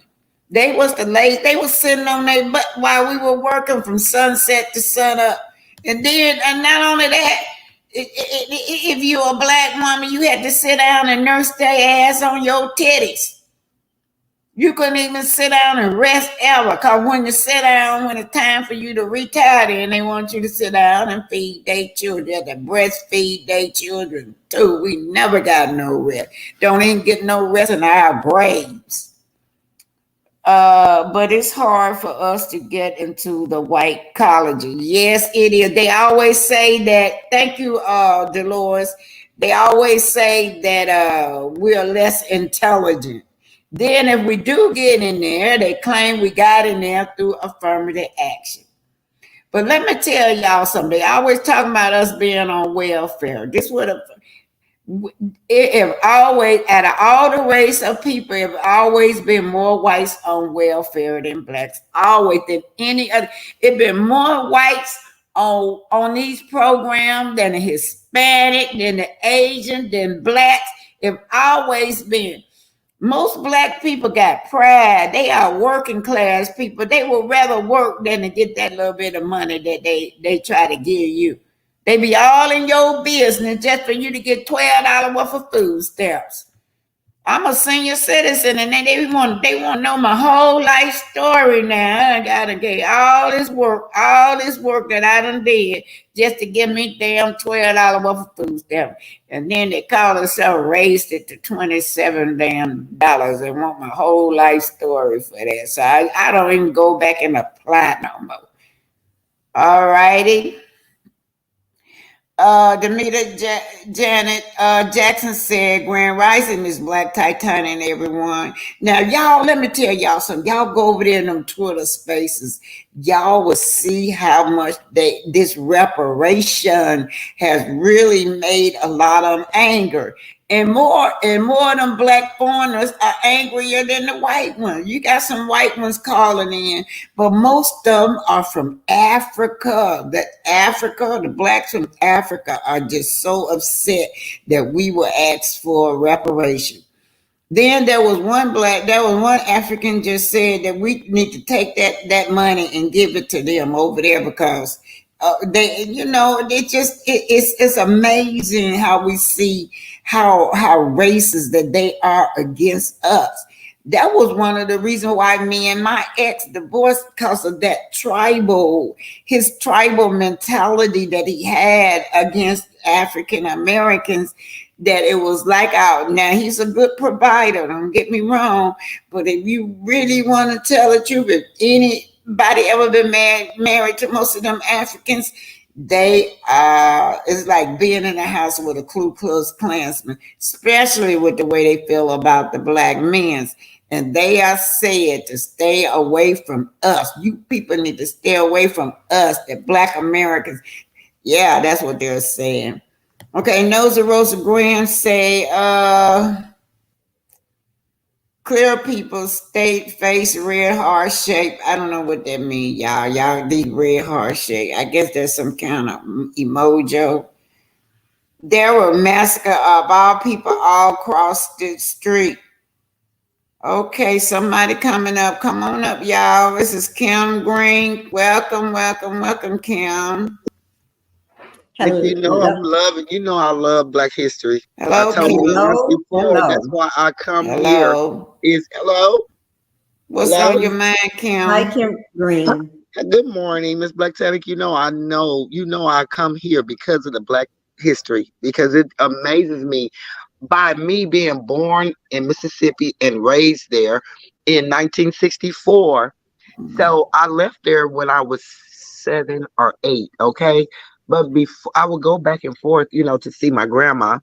But I went to school there in the 9th grade, and I remember opening up the history book and they saying that it will never be a woman president or a Black president. That's what they were teaching them. Ooh. And they still had like separations at the doctor's office. Of course, we can go over to that side, but by then, but the black people still chose to sit over in that little hot room. And I would always go over to the air conditioned room because, I had left there, so I knew my rights. But one white lady told me I could not sit there. I just want to share that story, and then to tell you, I had wrote in a comment, but I couldn't finish writing it, that I do home health care. So I went into this lady's home. I thought she was black.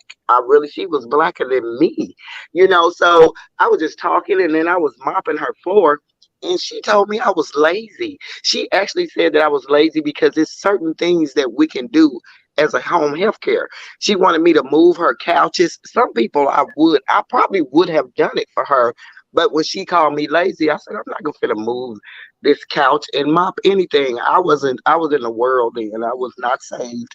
But she told me I was lazy. And so I asked her, well, why you would say that to me? We're both black.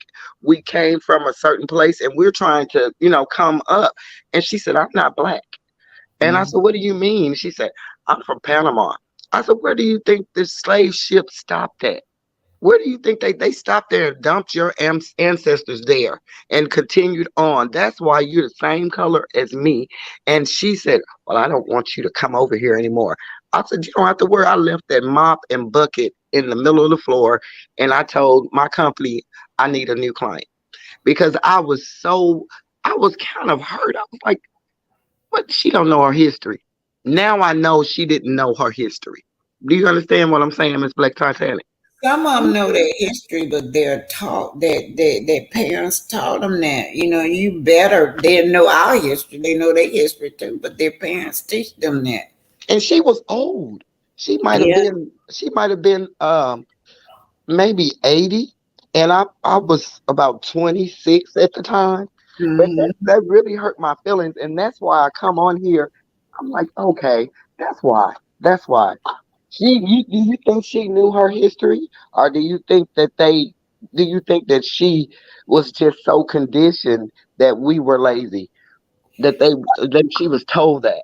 Yeah. Now when they come over here, that's what they got the same stereotypes about us that they hear.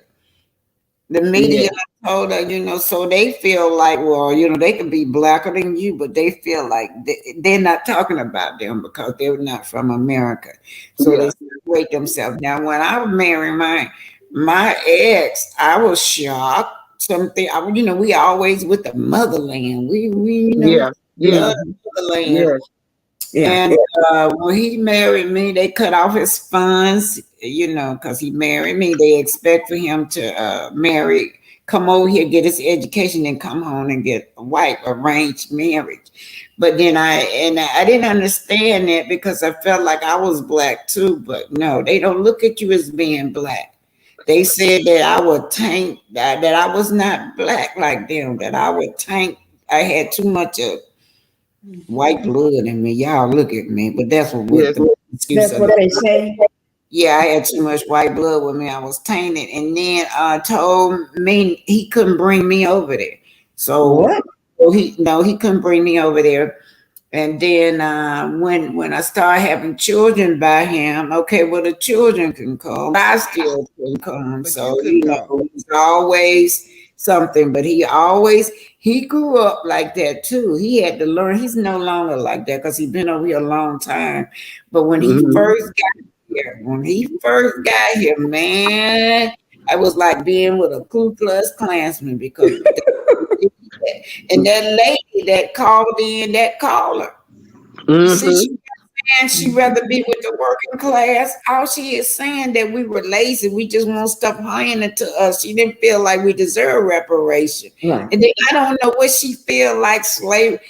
Well, y'all heard the beginning of what she said. She said that we need to forget about slavery. So I felt like that was good about it.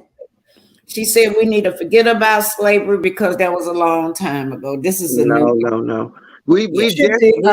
Other people forget about the Holocaust because that was a long time ago. No, you'll never hear nobody ever say that. You'll never hear nobody ever say that. It'll be a big argument. Yeah. Yes. But I'm with you. Was your husband from Africa? Yeah, he's evil. He's still here. Yeah. Yes, but I know I've had a couple of Africans tell me, they wouldn't speak to me, for some reason. I guess they wanted to get on the slave ship. I'm like, we came over here on the boat, but we were originally here anyway. There's Black Indians. I mean, dark skinned like me and you, Miss Black Titanic. That were here first too. The Mexicans look like they was black. I've seen a black Mexican. I'm like, are you mixed? They was like, no. I'm not. I'm original Mexican. That's what they told me. But they don't identify with us. Except for them dark ones. Them dark ones, no, they're Indian. And I said, you got pushed over. We got bumped over. Asked me, was I gonna march in something they were having a few years back? And I said, what I'm gonna march for? I said, I got bought over on this boat. You guys, they opened the borders for you guys to come over here and take our jobs. So what I'm finna, because they done decided that you guys should not come over here anymore because you're multiplying like we are. So I'm not getting ready to go down there and march with you. No, that has nothing to do with my history and my blackness. And was I wrong? No, do you remember? You just speak your truth, that's all. But Jamila Joe McCullen said, I was told that before they come over here, they're told by the governor that we are lasers, criminals, and not to associate with us. Exactly. Oh, that's why. Well, what about my mule and 40 acres? Have you heard that? I want my mule and I want my 40 acres. Because if I had 40 acres, then instead of these 2 that I have, I probably can do something. They stop us farming even after we weren't sharecroppers. Especially in Mississippi, that I know Black people, older people that had land and it was their land. They were doing soybean and sweet potatoes and different things, Miss Black Titanic, and they bought their land and they really thought they were getting money. They thought they were getting a lot of money and they not doing anything with those lands. It's just turning into like nothing. And it's nothing that they could do about it. They just gave it up, really, or waited till they died. And, people didn't know how to about doing a estate instead of doing a will, knowing that when you do a will, you have to come on up and start paying those taxes right away. Saying, well, they didn't pay their taxes and we put it in the paper and newspaper and such a bought it. And then you investigate and the such a person is a white man that was trying to own all of this little small town that I was from. In the outskirts of it, it was just land that my ancestors owned. They own this land. Okay, you guys. Okay, I want to read this from Tuffy, and then I want to play a little bit from Anthony Lowton where they say they sent him the deceased letter. Okay, I'll skip down and watch it. I love you guys. Thank you very much. Thank you for participating. No problem. I'll be down here looking at the video. Okay, Tuffy Michael said, Grand Rising, everyone. I have friends that were born in Cuba and Panama.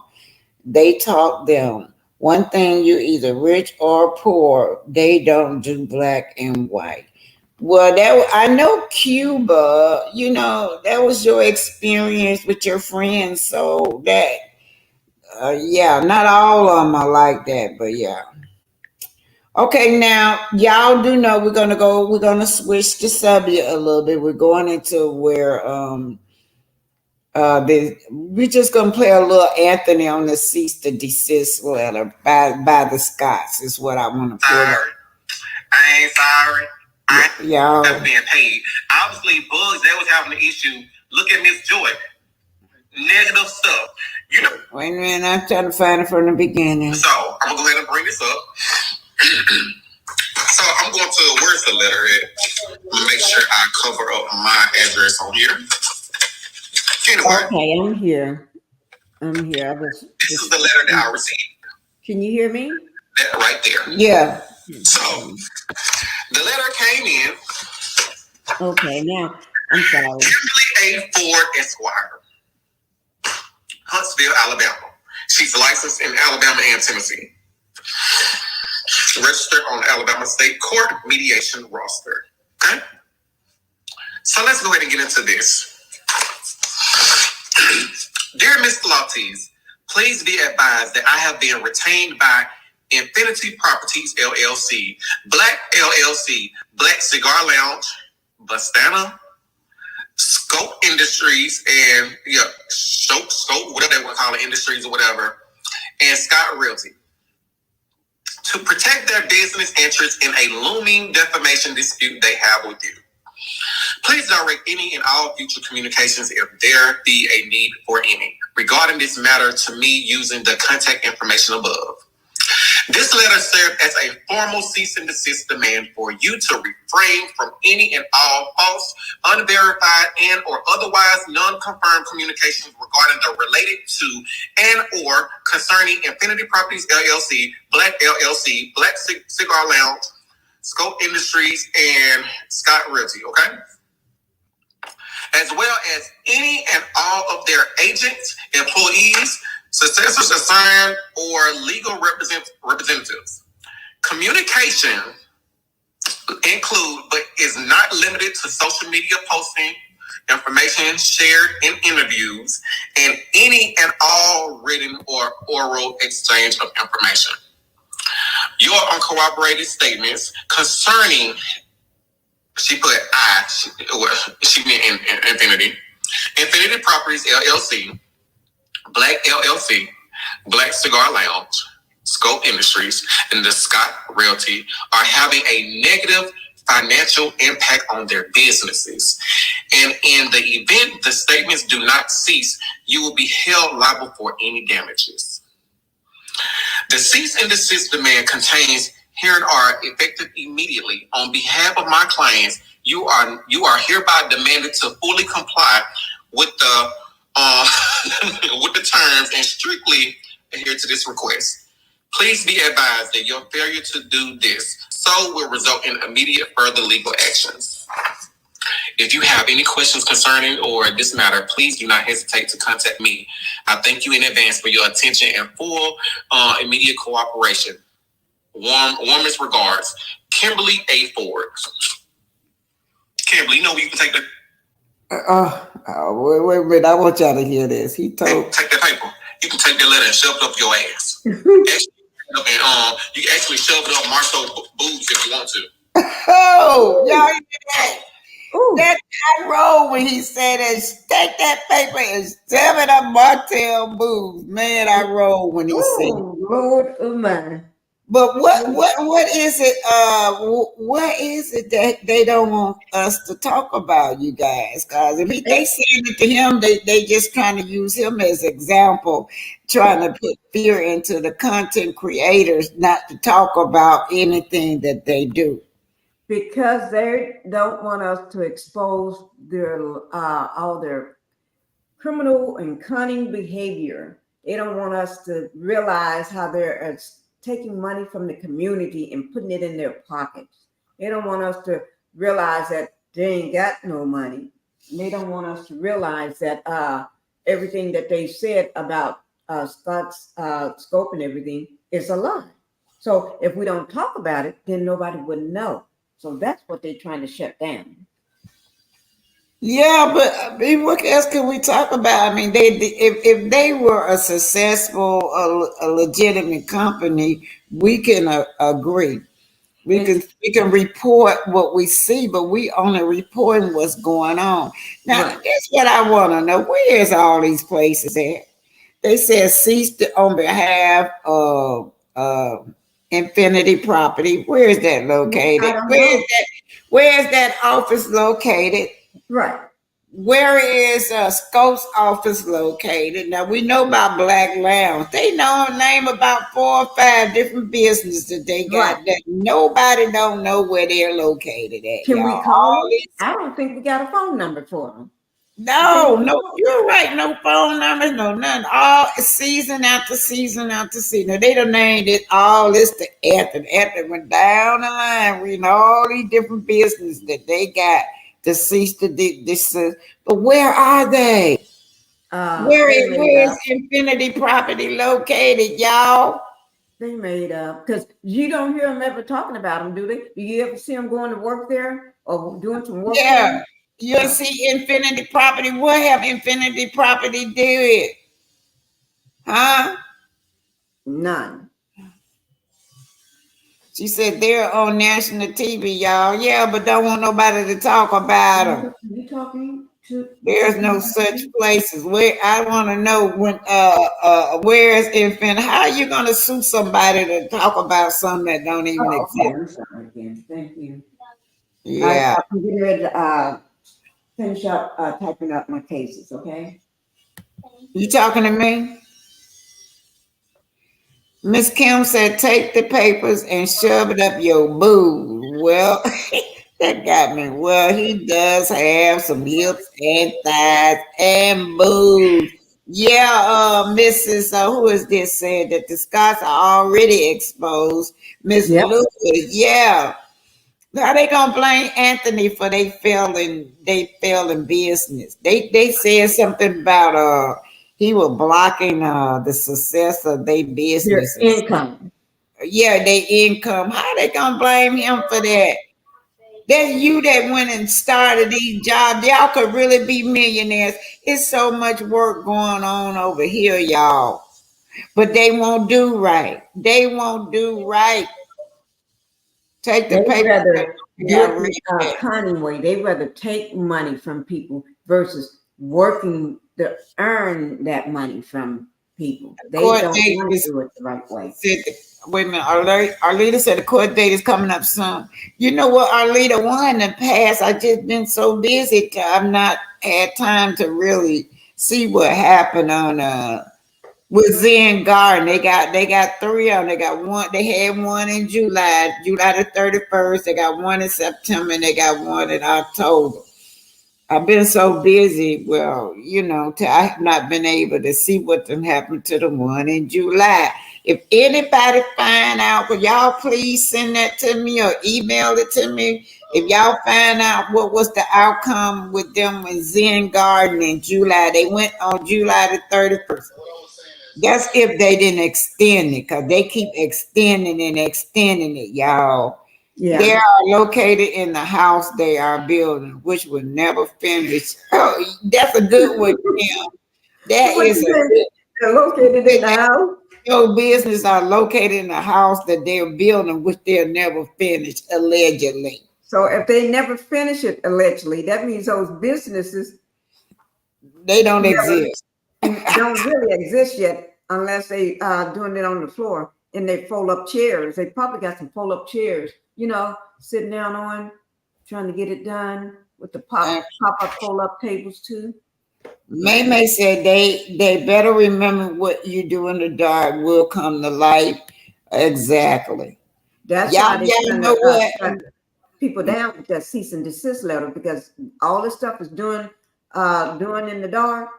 Oh, it's when the light comes on, we see. That's it.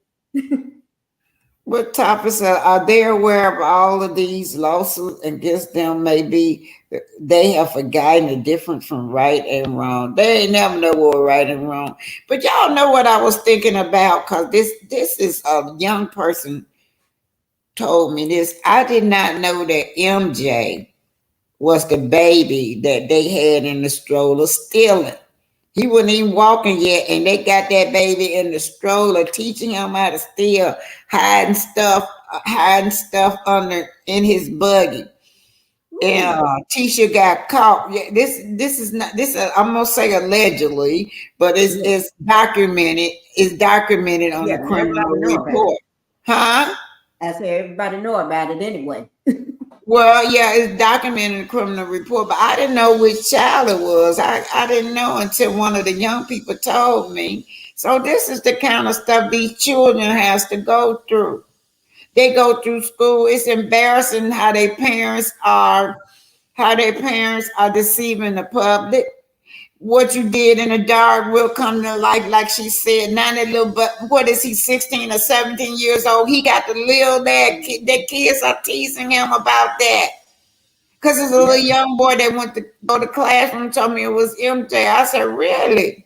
I said, I knew it wasn't baby, but I didn't know who it was.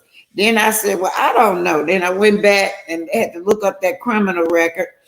And it was Wanda that was said who it was. Nobody would have never knew which child it was, but Wanda was the one blasting it. And I did not know it. Yeah, what's in the dark would have come to light.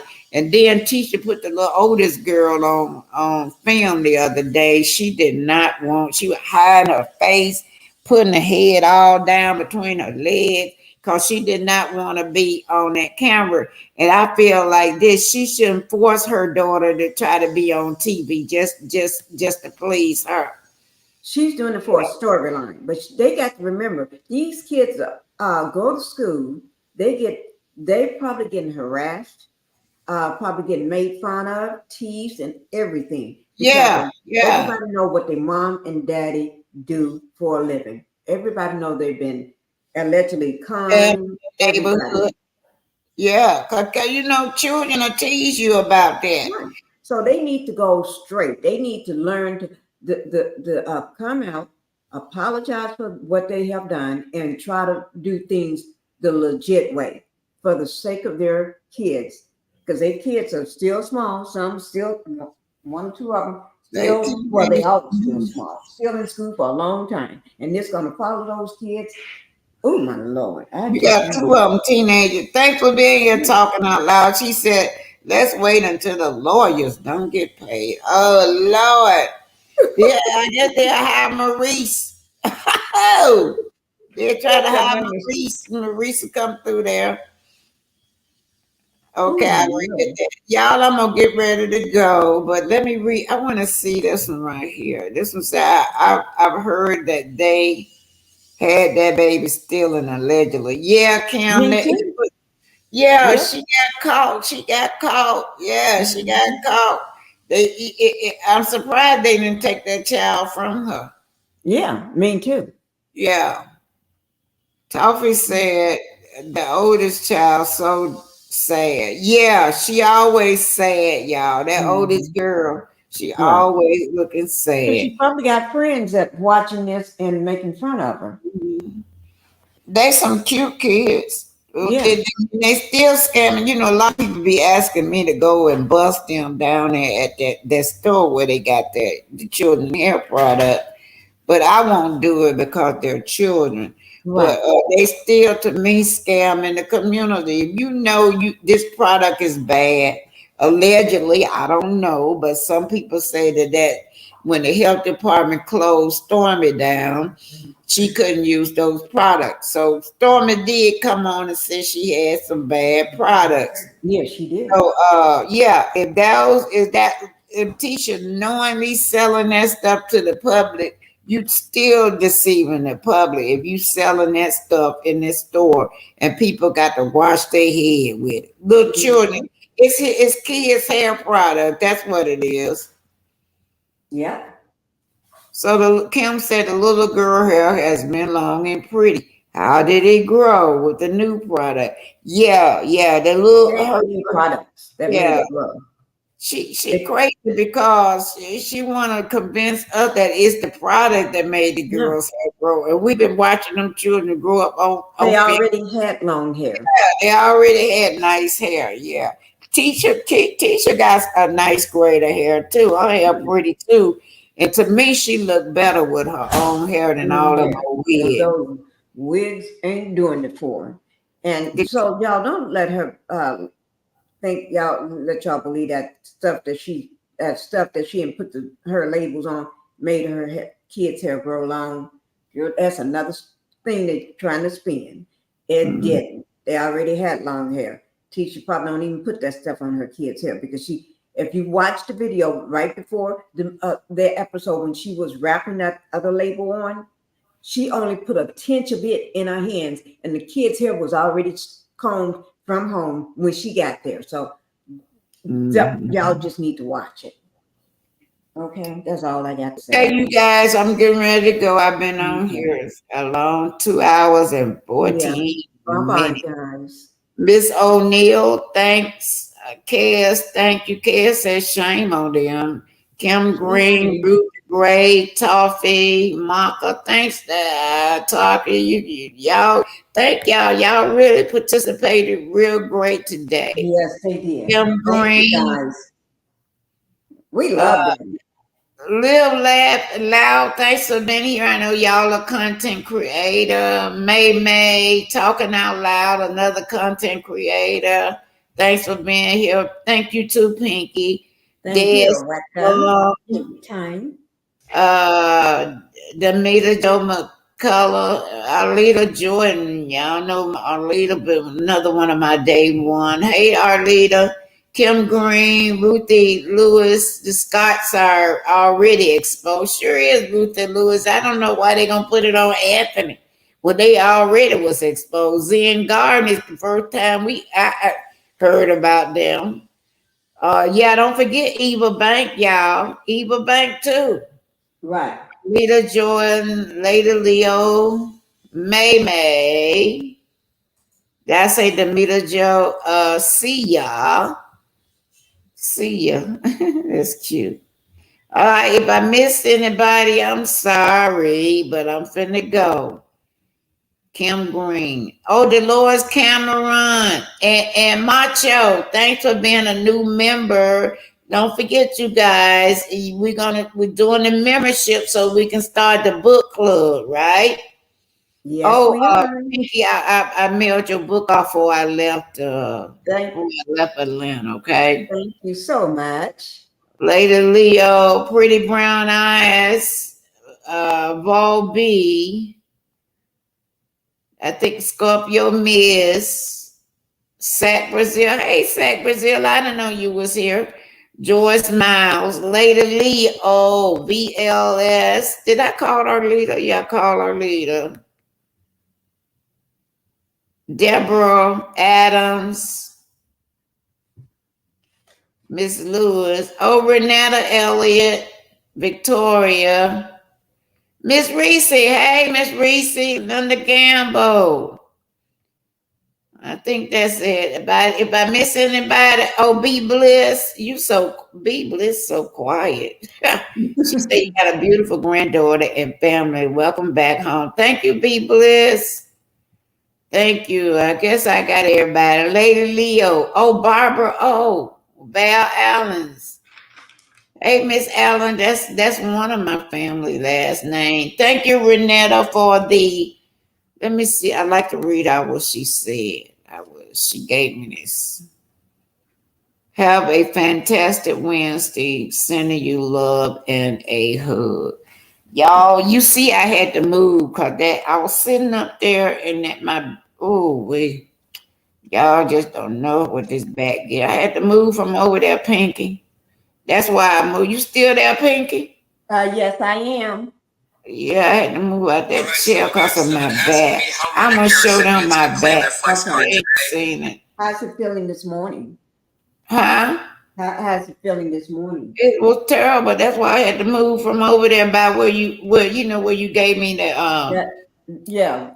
I'm sitting on the couch with my legs propped up. Yeah. That's where I'm at. Yeah, my legs all propped up because it is bad. It's just feeling like like somebody taking some and just taking a knife and just putting it in and sticking it in there. Let me show them. They can come down, pick so I can show them. I want to make this whole. Okay, I'm going to come down. Bye-bye, guys. I'm going to go anyway, y'all. Okay, let me just move myself. Okay. Okay. All right, you guys. Y'all see this? Look. Y'all see what I'm dealing with? Y'all see that? That's in my back. That shit hurt, y'all. Y'all see that, don't you? I had got hit by I was smashed like a sardine can between two big old 18-wheelers. And it messed me up real bad. Yeah, that's what I'm dealing with. I got my legs propped up now.